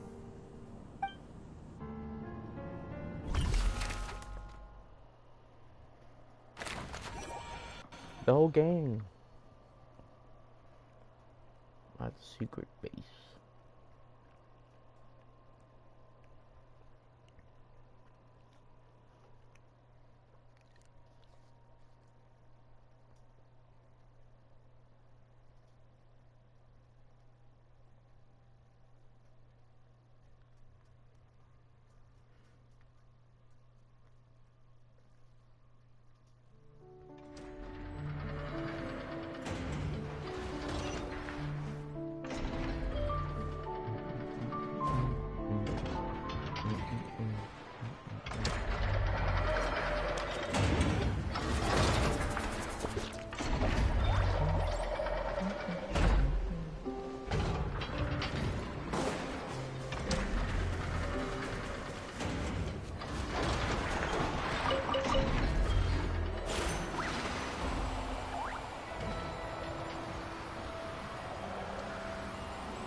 It's a relief to see you all made it back in one piece. Huh? Feels like there's quite a few people missing. Where's Flint's and the others? And what about Nefer? I returned ahead of them. Flint is helping Ino and Anefa to set up the decoys and buy some time. As for Miss Nefer... Boss is still wrapping things up on her end. She sent us back to fill you all in on the top secret intel we've been gathering. I see. Then let's get right into it. But first, who do we have here? You brought someone else in to help? Greetings. I was invited here to help as a longtime Tea Party companion of Columbina's. You may call me Arlecchino. Surely it can't be. Yes. Those eyes. Oh, where have I seen them before? Wait, of course. In those memories we just saw. The only Arlecchino I know is the fourth of the Fatui Harbingers. So either you share a pretty uncommon name, or you're more than just a Tea Party buddy. You're well informed, Grandmaster. A man from Mondstadt living all the way out here in Nodcry, and yet the people and affairs of Snezhnaya seem to hold a special place in your heart. Oh, the feeling's mutual. Sounds like you know all about who I am, too. A Fatui Harbinger. The atmosphere in here just got really tense. Guess we can't just start trusting Fatui Harbingers, even at a time like this. I must admit, though, I'm a little curious. Seeing as the Moon Goddess no longer belongs to the Fatui, what makes you so willing to put your neck on the line here? Nor does Nodcry belong to Mondstadt, Mr. Varka. Yet still, you're fighting for it all the same. Things don't always have to have a tangible payoff. Sometimes, stopping things from spiraling out of control is a higher priority than chasing the spoils of victory. Of course, I can't say there's nothing in it for me at all. But that's between Columbina and myself. Forgive me. I don't mean to doubt you. It's just that the Fatui really have been the source of many of our troubles. We have our own way of doing things here in Nodcry. But ever since they arrived, the Fatui have treated us with nothing but hostility. I know there's been a lot of bad blood between us in the past. I've done my utmost to avoid friction whenever I could. But sometimes fundamental conflicts of interest simply can't be settled amicably. That's why I'm here solely in a personal capacity. This has nothing to do with the Fatui. As a gesture of good faith, I'll be frank. I can help Columbina track down the iridescent moon's marrow, which will help her restore more of her power. Anyway, what else is on the agenda? Let's begin. She says she'll be frank, then completely skips over the details. Looks like she doesn't want to give away too many secrets after all. But she clearly wants to change the subject. It'd be awkward if I tried to bring it up again now. I guess we'll just have to go along with it. She's the fourth of the Fatui Harbingers after all. One look and you can tell she's not someone you'd want to mess with.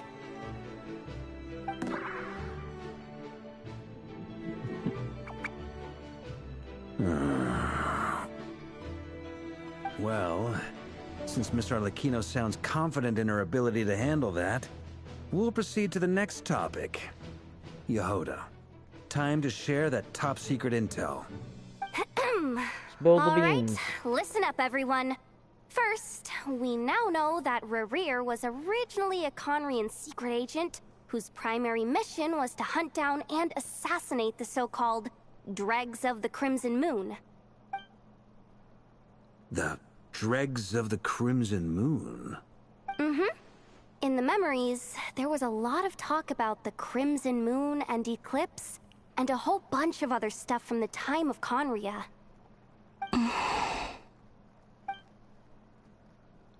To my knowledge, those were the names of two different Conrian dynasties. Long, long ago, it is said that the people of Conria worshipped the Crimson Moon, drawing a mysterious power from its reflection. But one day, a coup saw the Crimson Moon eclipsed, hence the name of the new dynasty, and how it became the new emblem of Conria. Still, long after the Crimson Moon dynasty had fallen, the last ruler of the Eclipse dynasty, the Vinster King, still coveted the secrets it left behind.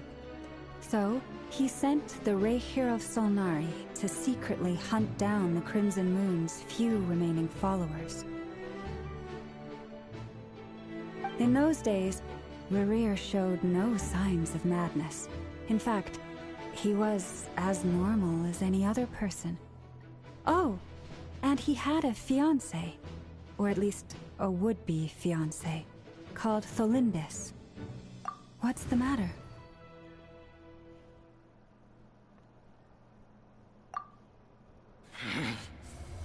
Verfnir, Rhine-daughter, Flinders.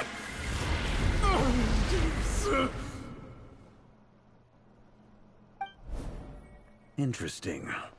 Anything else? What about this would-be fiancé of his? Do we know anything about her? Well, she was a researcher at the Universitas Magistrorum, but it felt like she was hiding some kind of secret. Oh, and one more thing. For some reason, Rerir's fragment also contains some of Tholindis' memories, though only a very small portion. Well, no shortage of potential leads, I'll give you that. In any case, it sounds like we can conclude that while Tholindis was still around, Rerir appeared to be lucid and quite normal. Tholindis, it seems, must have been the one thing in this world that he couldn't let go of. Tell me, though, were these pure-blood Conrians we're talking about here? Why do you need to know that? Hold on. If she was a pure-blood Conrian... Oh yeah! Just like how it was with the captain! If we could somehow find her, do you think there's any chance Rerir might regain some of his sanity? It's possible, but it would take a miracle. We can't pin all our hopes on that. That merchant who Nefer knows, Dori Sangama Bay. Maybe we could hire her to look into it. All right, then. Let's keep working in our separate teams. Traveler, Paimon, Kutar, and Miss Arlecchino will go look for the iridescent moon's marrow. As for the others... On the way over here, I noticed that the Wild Hunt monsters had grown even more frenzied in their search for Kutar. At this rate, the people living here will be in grave danger too. So I'm thinking of gathering together some of our followers to go wipe them out. I'll head back to the curatorium and meet up with the boss. Feels good knowing we've all got something to be getting on with. Given that the Wild Hunt has been a lot more active lately, the Lightkeepers have likely begun their own operations too. If that is the case, someone will need to pass the news on to Flint's. I'll hold the fort for now, then discuss our next move with Flint's, Aino, and Anefa when they get back. Alright then. Well, the clock's ticking. If that's everything, we'll be on our way. We'd better get moving too. We'll try to buy you as much time as we can. Relax. Just do your thing. I decided to call in some backup since things are getting so hairy. Our reinforcements should be here any minute now. Stay safe, everyone. Dismissed. Roger.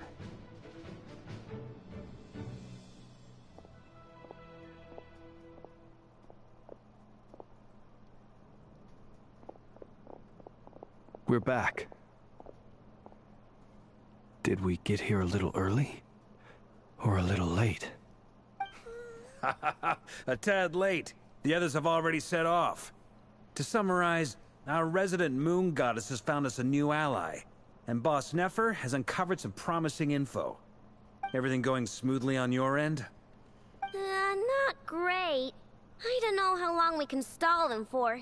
The decoys are getting taken out way faster than we imagined. I'm gonna make some more later, but I need a timeout first. I'm so tired right now. Oh, right! Inefa, could you fill in Uncle Varka on what we just discussed with Flint's? Sure. Uncle Varka, you previously told us about how when you went to investigate a source of the Wild Hunt in Amsvartnir, you discovered that it was just a diversion. But according to Flint's intel, several outbreaks of the Wild Hunt had already occurred in Nodcry in the period leading up to that. That was before Rerir had regained his body, when he was far from regaining his full strength. In other words, in theory at least, he still lacked the means to act in two places at once. Flint's, with everything that's been happening, the Lightkeepers across Nodcry are rallying to fight back against the Wild Hunt. They're gonna need your help. I know, I'm sure you're capable of coming up with something far more effective than decoys. But for now, you should stay here and get some rest. Anefa and I will head back over to Amsvartnir to see if there's anything I missed. I told you Uncle Varka would say that, didn't I? A deal is a deal. Not a word about my snack intake for the next week. Database updated. Reliability of Aino's predictions increased. What does that mean? They were betting on how you'd respond after hearing their intel. It's the obvious choice, isn't it? That's hardly worth betting on. We already decided that Anefa should go investigate the situation over at Amsvartnir on her own. You might as well stay here and keep watch. Someone needs to hang back and oversee our strategy meetings. And besides, you still haven't fully recovered from ambushing Rerir. So I've ended up with the easiest assignment. Well, I appreciate it, everyone. See you when you get back. Plans is coming together.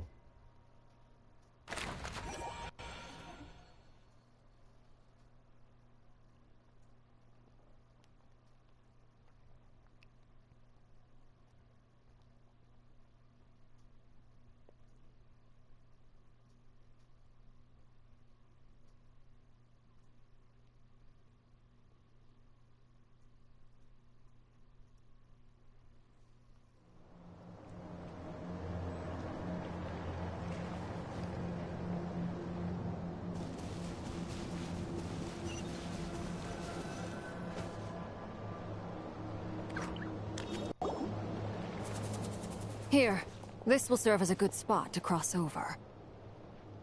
Arlecchino, hold up a second. Since you brought us all this way, would you mind telling us what you got planned? We still haven't got the slightest idea what's going on here. And if even Columbina doesn't know where the iridescent moon's marrow is, how do you? Simple. Because I am an inheritor of the royal bloodline of the Crimson Moon, and one of the last surviving embers of the Two Worlds' flames. Huh? Are you serious? Isn't you're a descendant of that Crimson Moon dynasty we were just talking about? The one from ancient Conria? Your surprise is understandable. I was also taken aback when I first learned of it. But the more I thought about it, the more I realized the signs had been there all along. When I was young, I discovered I could wield a very special kind of fire.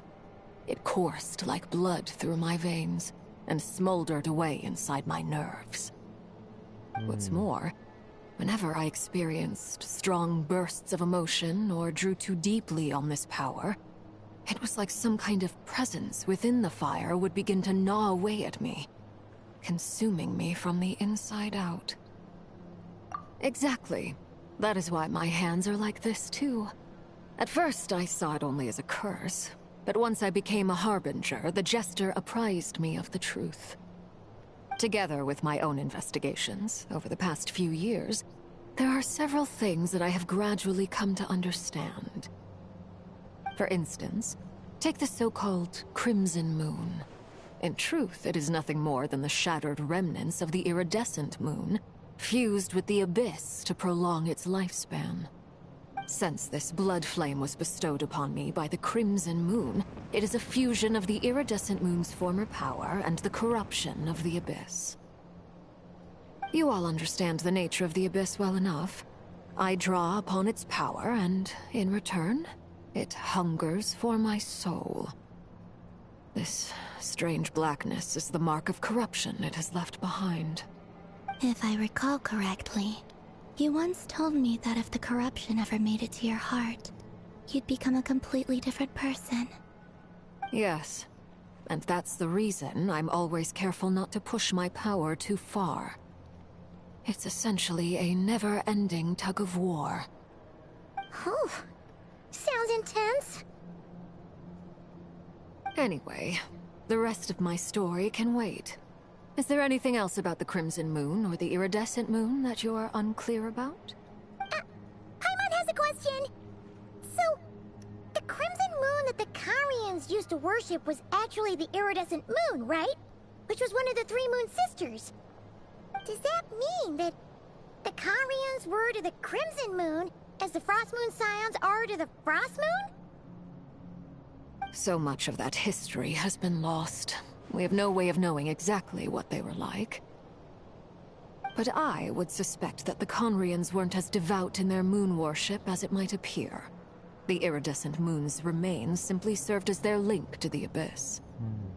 Later on, perhaps someone discovered a way to make direct contact with the Abyss.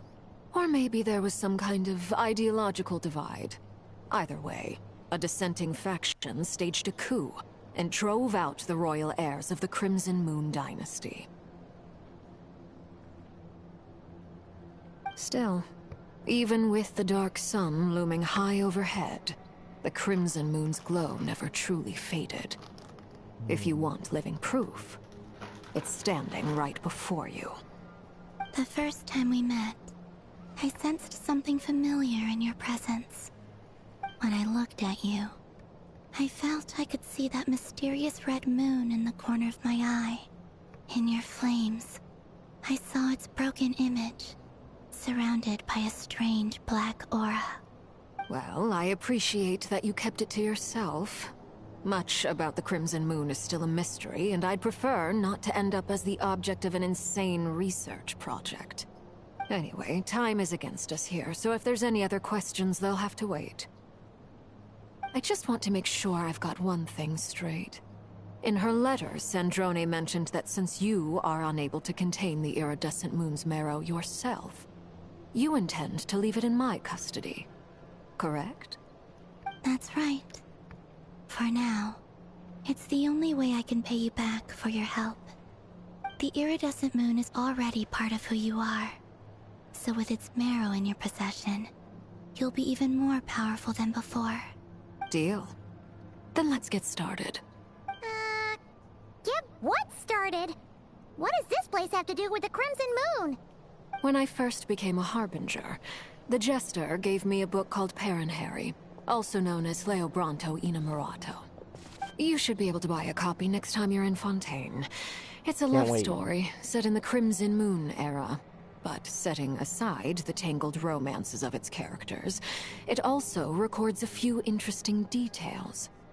In the Crimson Moon era, or so the story goes, there was an orphanage that received children from beyond the bounds of this world, and subjected them to a peculiar induction ceremony. Beyond the bounds of this world? For real? And what kind of induction ceremony? The Crimson Moon sages looked beyond this world for beings with powers that surpassed the gods.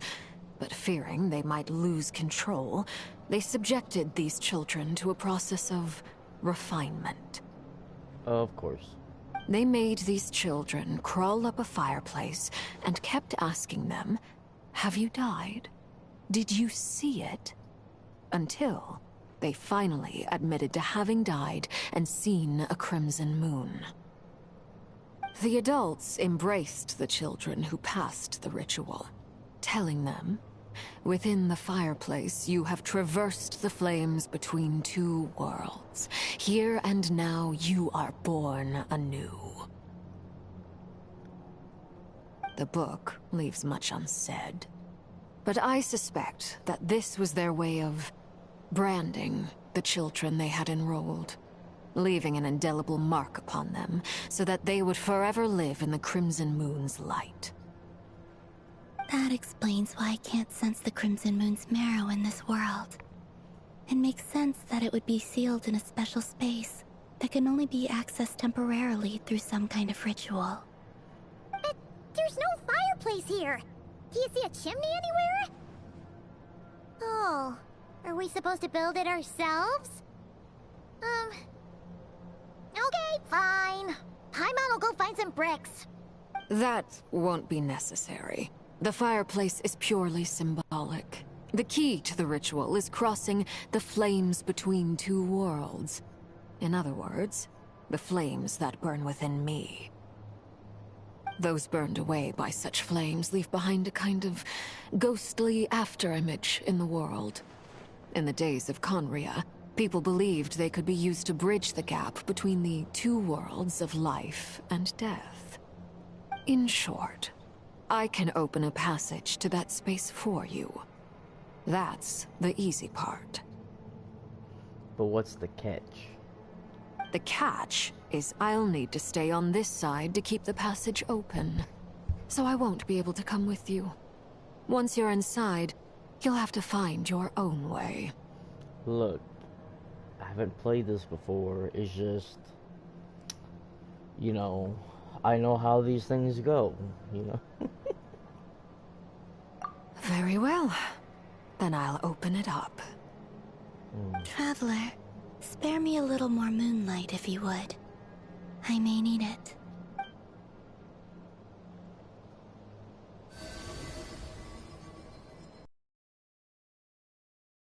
I feel like I've recovered some of my strength now. It should be enough to move us across short distances and confront whatever dangers might await.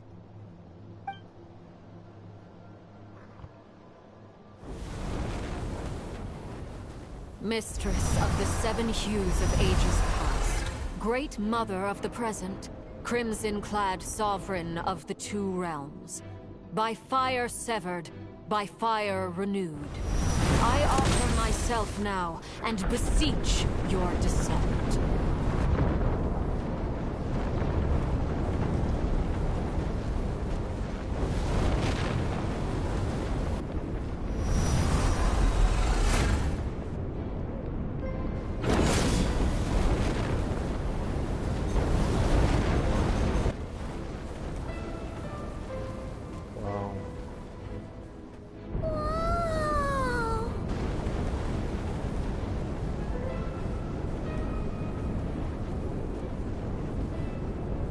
One word of advice. As you're crossing over, no matter what voices you hear, do not answer. Got it! I sense a sinister gloom inside, but also the familiar light of the moon. I feel that I am about to meet an old friend who has changed beyond all recognition. All right, let's go.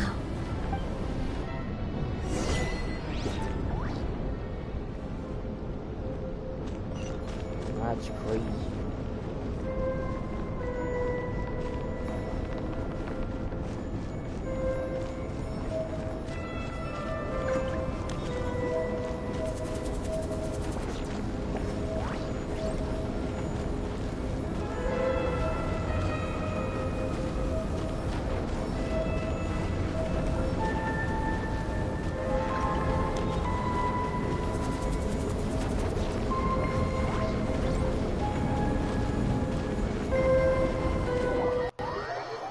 Bom.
What a tragic sight. Fragments of your broken body, seized by the abyss, and hung up aloft like mummified remains. Iridescent moon. Was this truly what you wished for? Careful! There's something spooky about this place. Feels like something is lurking in the fog. Haimon's right behind you. Whatever you do, don't run off without her.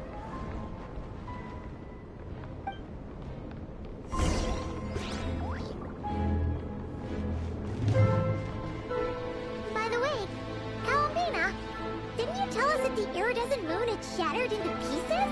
The moon up there looks pretty cold, Paimon. How is that possible?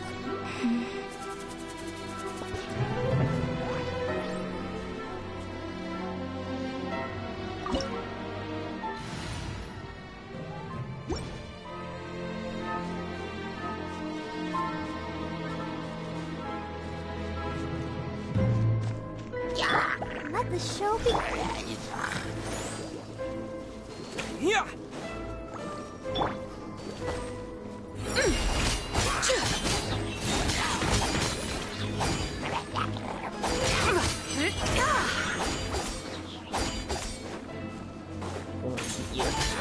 Like the dust.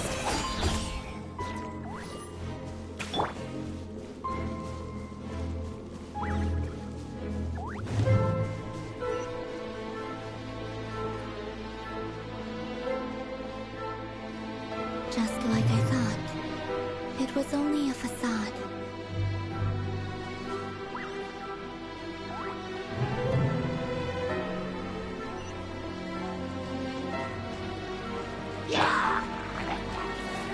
Divine light, shield them! That's not what I wanted to do. Look, the rainbow! To dust! Without further ado,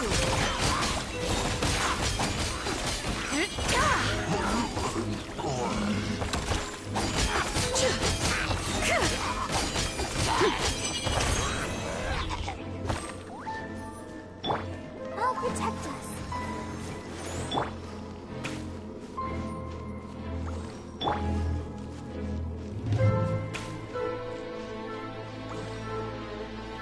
There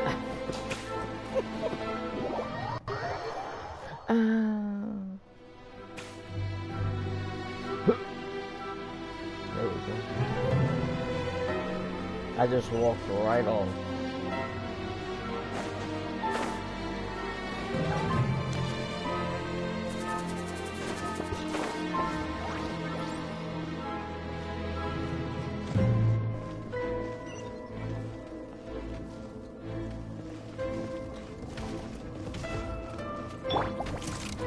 Ready?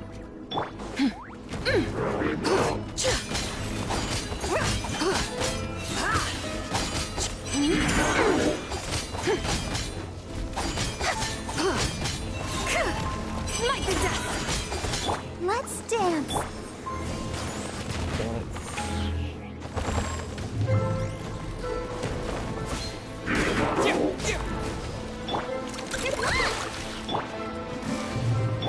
Be cleansed.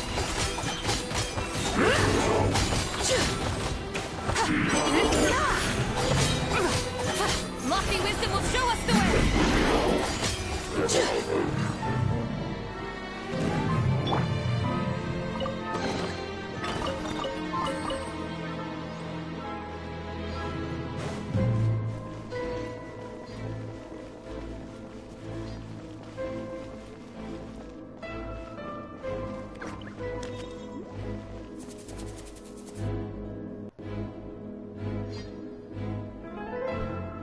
Huh? Huh? For real? That's way too high. There's no way we'll be able to reach it. No. I'm not sensing anything up there. It's coming from under the mountain. Let's So it's see. a trick. Ah! There's some kind of weird shadow over the water. Wait, see that? Looks like a mechanism of some sort. Let's check it out.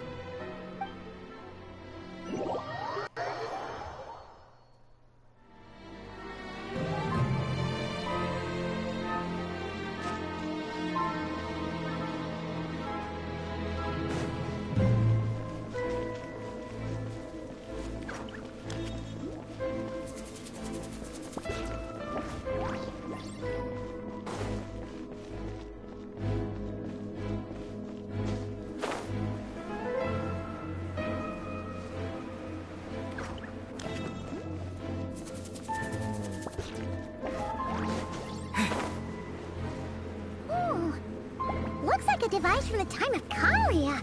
Maybe people once came here to study the Crimson Moon's domain, and they left this behind. If we can activate it, we might find some clues.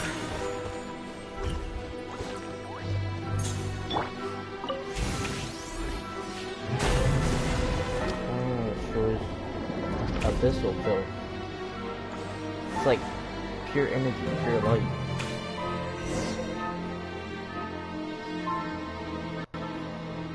Hey, look at that! Now that the mechanism's running, the shadow in the water looks different. Do you think these mechanisms might be the key to unlocking the secret? Let's try to find more of them! Thalindis, we'll leave the rest of the research in your hands. We'll be heading back now. I hope this isn't ruining date night. Ugh. Mind your own business. Just leave me some snacks on the table. Thalindis? Is that Rear's girlfriend? How come we're hearing her voice here? Oh yeah! So, do you think she was studying this strange space all along?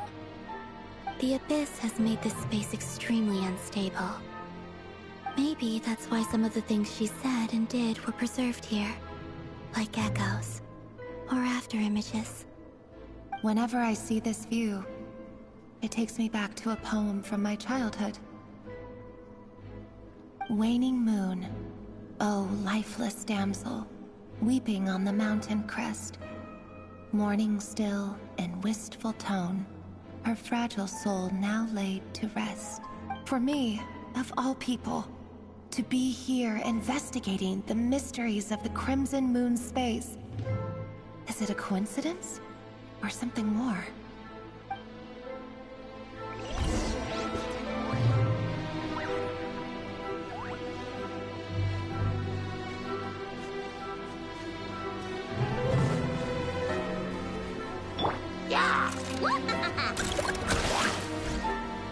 Let's dance.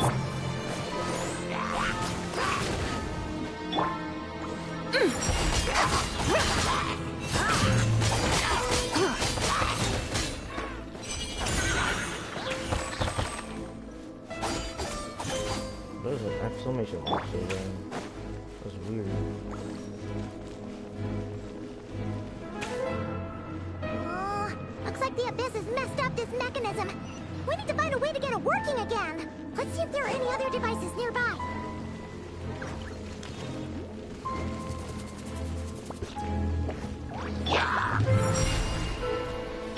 Let the show begin.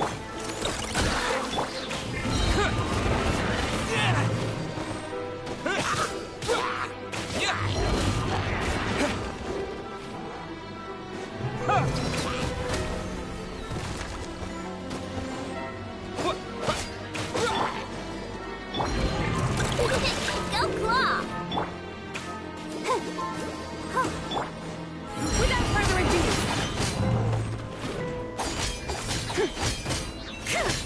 light the dust!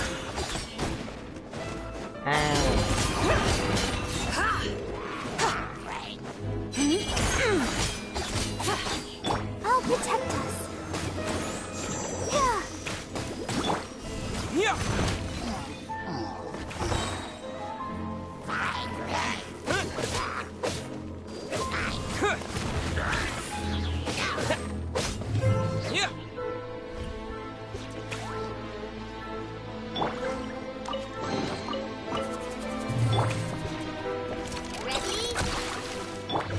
I thought I could go farther, like an east, but no.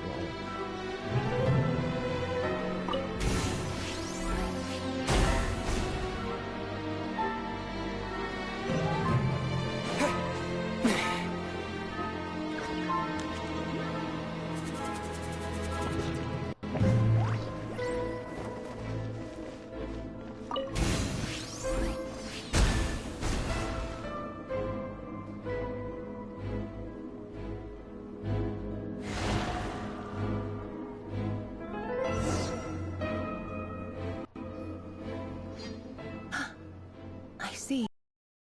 The moon marrow, or rather the power of the 3 moons, is the key to unlocking. If it really does exist, then maybe this madness can finally be put to an end.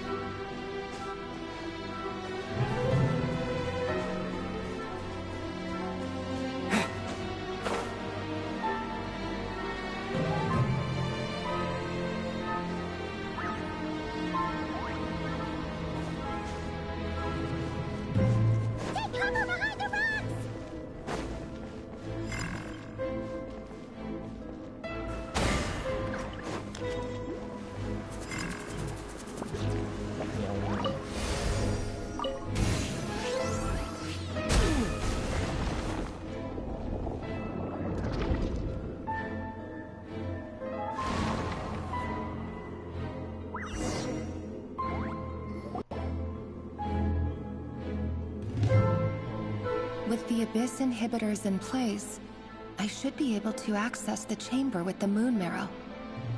Oh, Revier, with every step you take, you're drifting further from what you truly desire. But you're not the root of the problem.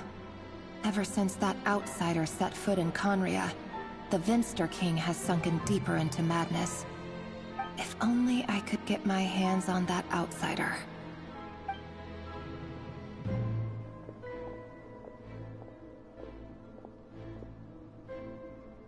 Hey look! The moon's reflection is back to normal! Elendis' voice mentioned a chamber with the moon marrow. Do you think maybe it's hidden in the moon's reflection? It must be. For within it, I sense the fragile aura of a dying soul. Then there's no time to lose! Let's go!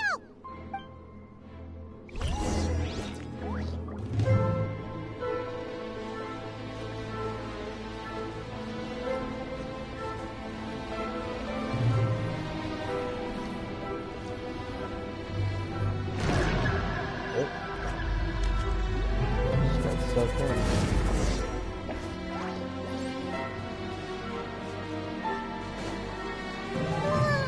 These things are so creepy! Looks like we'll have to destroy them if we want to get to the iridescent moon's Miro.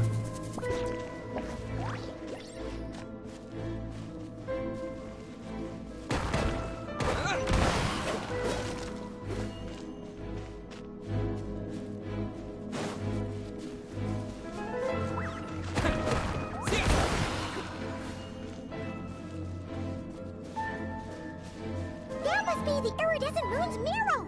Oh, we'll need to destroy these things before we can reach it!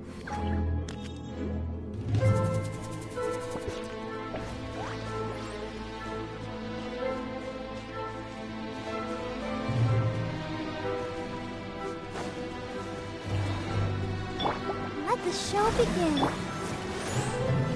Flash attack! To dust!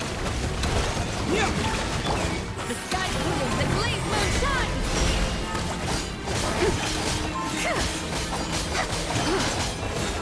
Slice it down!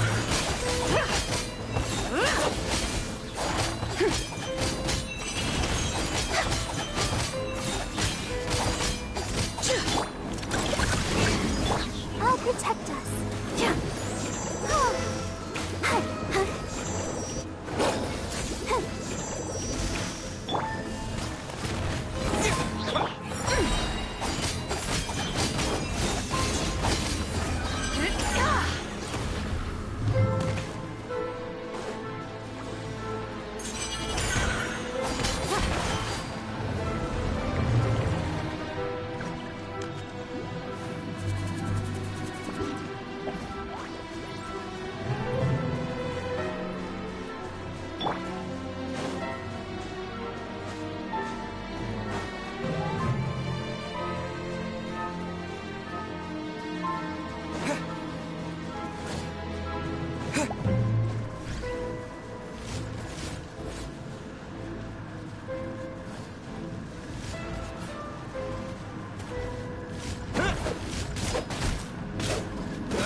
Oh, so I don't even have to fight these things.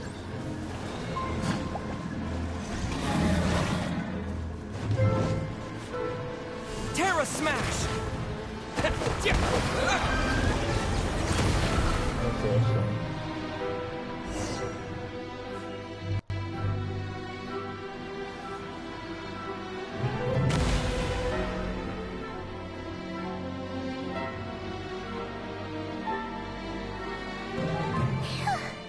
We finally did it! The iridescent moon's marrow. Still burning away like an undying flame, yet now contaminated by the abyss. It has taken on a new form entirely. If we can purify the abyssal power within, we should be able to obtain its untainted essence.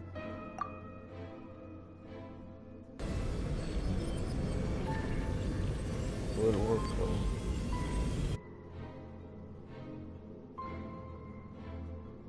Okay. It's so cold.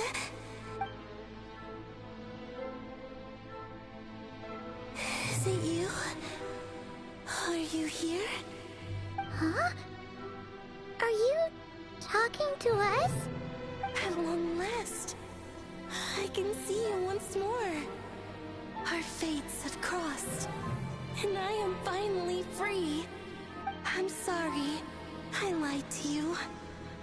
Even knowing what was to come, I still couldn't let go of the fear in my heart as death drew near. The moment the moon shattered, my body began to split apart piece by piece. Like I was being cut into pieces by 1,000 blunt blades. My thoughts scattered as the cold crept in. But I could not bear to fade away like that. Tell me, what was it that brought you to us all that time ago? If only I had possessed your courage, then I might have been spared this torment more painful than death. You look so puzzled. That's how I felt too when I first saw you. But trust me when I say that everything happens for a reason. Farewell, Hypo.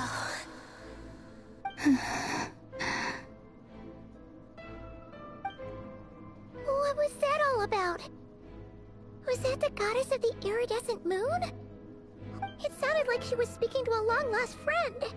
But none of us have ever met her before, right? Perhaps. She took me for the goddess of the frost moon she once knew. For a fading soul like hers, our auras must be too similar to tell apart. But anyway, we've got the iridescent moon's marrow now. That should help you regain your strength, right? Alright, time to leave this place and meet back up with Arlecchino.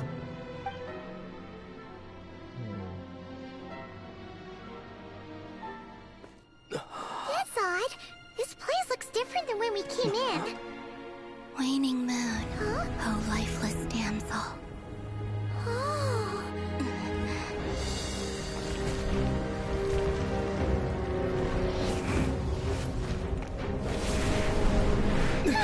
Hurry! The place is collapsing!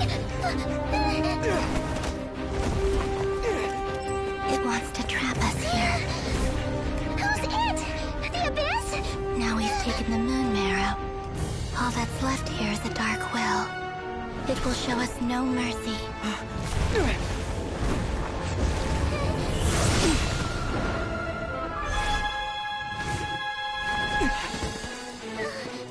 Give it back!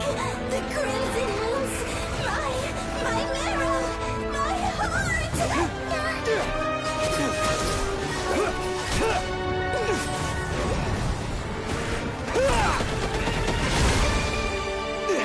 Yeah, Geo. Finally! Huh? Oh no! The exit's blocked! They're back! Now what do we do? This is where you fall. Witness my rise. Hey, What are you waiting for?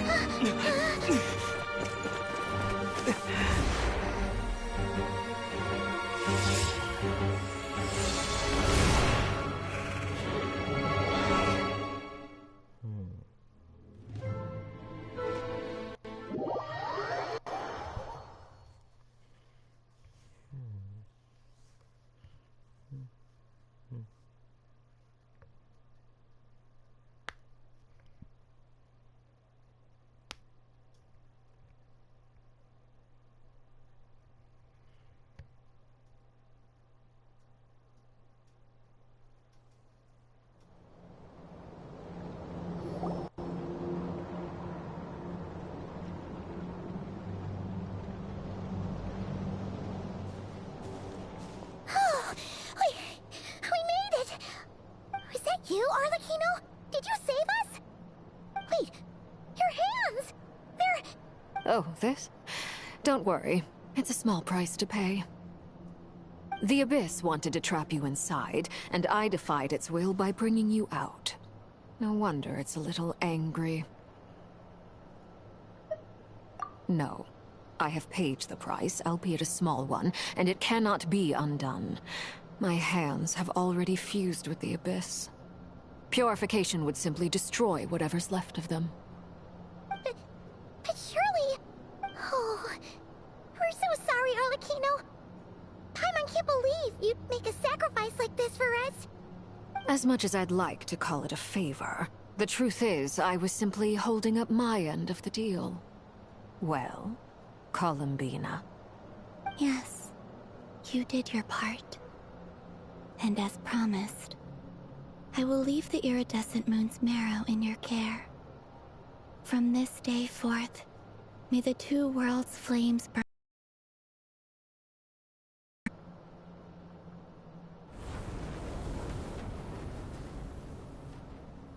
I'll take that as a blessing. Now, Columbina, give me your hand. Accept this moonlight I offer in return.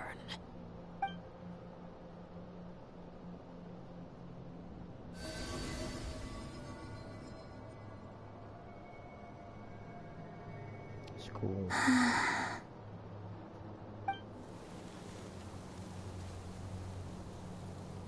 Flourish. Feeling stronger? Hey, Columbina! Are you okay? I'm fine. Our powers are a little at odds, that's all. By the Frost Moon's authority alone, wielding the power of the other moons was always going to be a stretch. Still, I think it's fair to say that your strength has returned. At least to the level it was at as Third Harbinger. It's still not enough. There's no way I can hope to challenge Rayrir like this. Just one more ray of moonlight, if you would. It's okay. I can take it.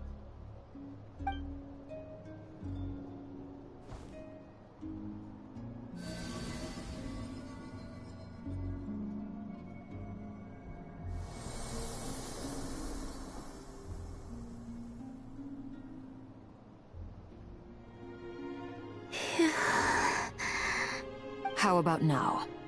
Fighting fit? At the very least, I won't have to stay hidden like before. I want to see him gone from Not Cry. The Rayhir of Solnari and his wild hunt must be sent back where they belong. Well, it's good to have something to aim for. You certainly seem more alive now than you did earlier. When I first met you, you didn't strike me as a ray of moonlight. More like a wisp of fog drifting in from who knows where, ready to scatter at the first sign of a breeze.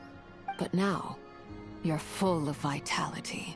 Just like the Frost Moon, once the brightest of them all. May you keep shining, Columbina. This is who you are. Thank you. Look after yourself too, Arlecchino. I know you have plans of your own, and that's why you're always seeking to grow stronger. But whatever you're after, don't let the Abyss take a hold of you. I do not wish to see you go down the same path as Rayrir. I appreciate the concern, Columbina. Although perhaps it's time you took a new name. A new name? Kutar, the Moon Maiden, Columbina. They're nothing more than code names. They describe who she is and the roles she's played, but they're not her real name. We often use code names in the House of the Hearth, too. But it's knowing your real name that keeps you grounded. Up till now, you've been living a wandering life, so you've probably never really cared. All I'll say is this. Once you've defeated Rayrir, give it some thought. All right, that's it from me.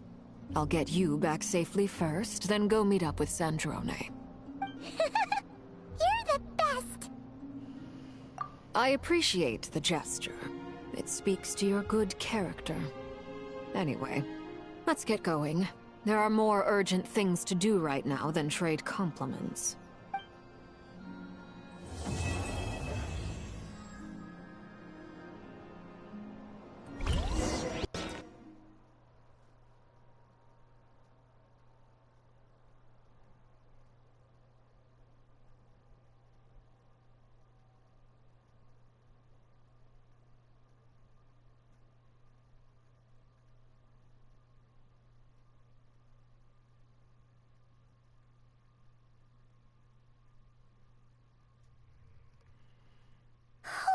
It was a close call, but we got the iridescent moon's marrow and restored Columbina's strength, and that's all that matters.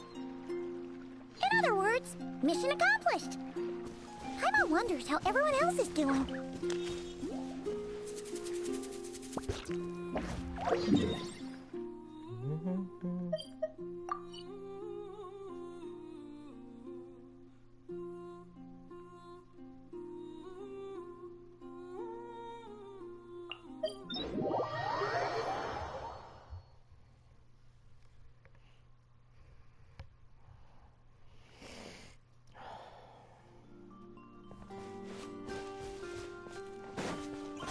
Let's go.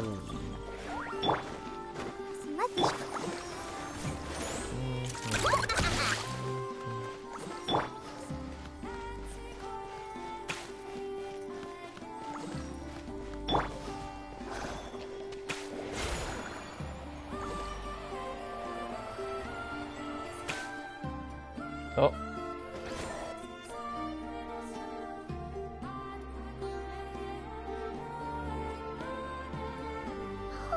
Do you think the others are making good progress? Hope it's all going smoothly. Oh, hey look! They made it back as well! Flintz! Llama! How did it all go? All is well, thank you. Nefer and Yehoda had to stay at the curatorium to wrap things up, so they won't be joining us for now. I ran into Miss Anefa and Miss Aino on the way back. Their work is still in progress, so I suspect they won't be back for a while either. You seem rather cheerful today, Mr. Flintz. I certainly am. I achieved what I set out to do and came away with more than I bargained for. Fighting alone can get quite tedious, but I had the good fortune to run into a pair of brave young warriors. We meet again. How have you been? Albedo. Albedo! What are you doing here? Thankfully, tracking you down turned out to be a lot simpler than we envisaged. These two courageously lent me a hand while I was fighting the Wild Hunt. When they told me they were Sir Varka's colleagues, it all made sense. And given how people of outstanding talent tend to cross paths, it's no wonder you're already acquainted. So, who's your travel buddy, Albedo? Why don't you come and introduce yourself?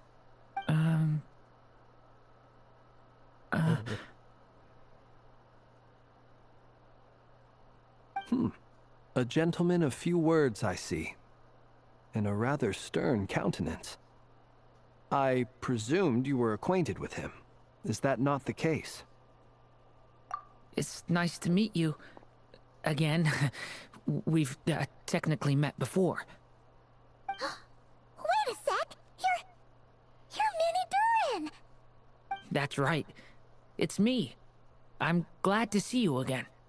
By the way, he says it's okay if you drop the mini. Yeah, I'm not as mini as I used to be. Interesting, isn't it? The first step towards blending into human society appears to be reflecting on whether one's name really reflects who they are. Wow! You look so different! In a good way, of course. It's great to see you looking so healthy. Thank you, Paimon. And although you're as mini as ever, I understand that diminutives don't always convey endearment. I'll be sure to simply call you Paimon as a sign of my great respect for you. Oh. Wow! You're such a smooth talker now. Paimon could get used to this. From now on, you may refer to her as your esteemed guide, Paimon.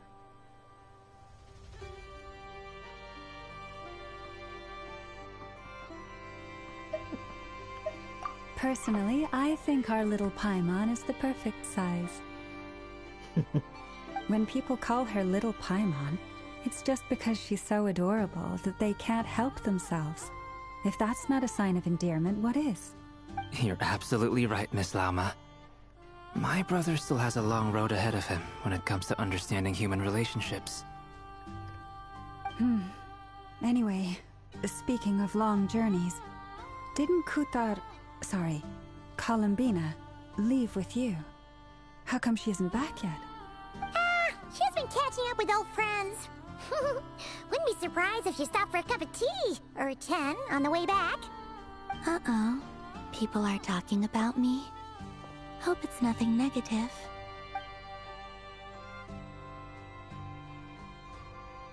Judging from your expressions, I'm guessing it all went well? It's getting crowded here. I'll go grab some chairs. No need. This is a job for an alchemist. I'll whip some up momentarily. Thank you for your hospitality, ladies and gentlemen, but I was merely escorting my friends back. I'll be meeting Zendrone shortly, as we still have some things to discuss. It's been a pleasure, everyone. But this is where I'll say goodbye. We really appreciate your help. Oh, come on. Spare the formalities. I'm just glad I could help out some true friends. I understand. Well, bye for now, Harlequino. Oh, this place is hopping. It's probably a good thing one of us left. Otherwise, we might not fit all these people in. Are you saying we're about to run out of chairs? As a matter of fact, I am. Come on in and see for yourself.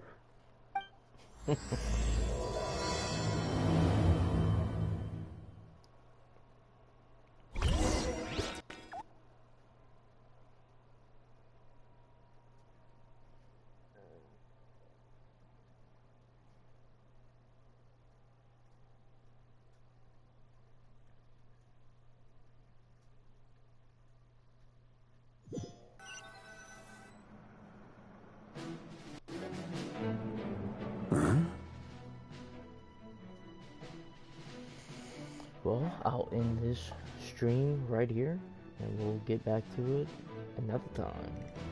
Thanks for watching, and have a good night.